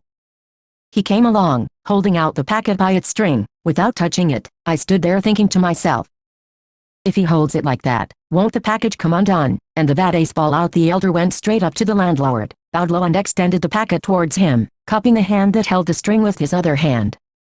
The landlord opened the parcel and began to eat the vades. After I had watched all this, at last I went home. My elder brother was there. I told him the story in all its comic detail. I fell about with laughter at the memory of a big man, and an elder at that, making such a game out of carrying the parcel. But Anand was not amused. Anand told me the man wasn't being funny when he carried the package like that. He said everybody believed that they were upper caste and therefore must not touch us. If they did, they would be polluted. That's why he had to carry the package by its string.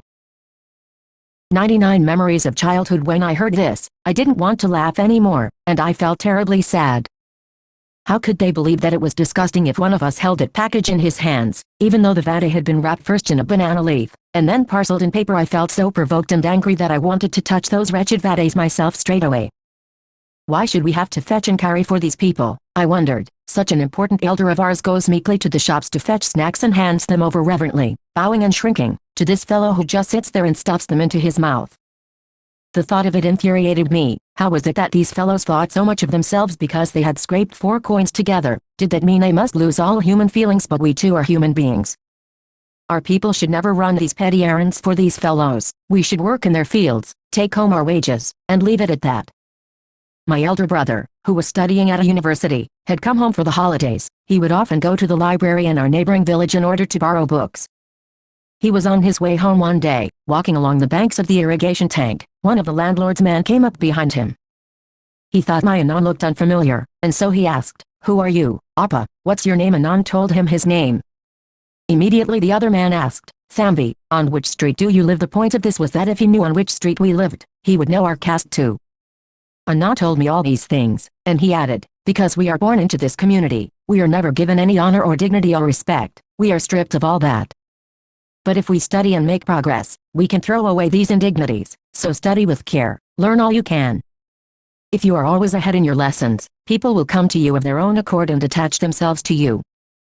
Work hard and learn." The words that Anand spoke to me that day made a very deep impression on me. And I studied hard, with all my breath and being, in a frenzy almost. 100 vistas as Anand had urged. I stood first in my class, and because of that, many people became my friends. Reading with insight 1. The 2 accounts that you read above are based in 2 distant cultures. What is the commonality of theme found in both of them too? It may take a long time for oppression to be resisted, but the seeds of rebellion are sowed early in life. Do you agree that injustice in any form cannot escape being noticed even by children? 3. Bama's experience is that of a victim of the caste system. What kind of discrimination does Zitgala's experience depict? What are their responses to their respective situations?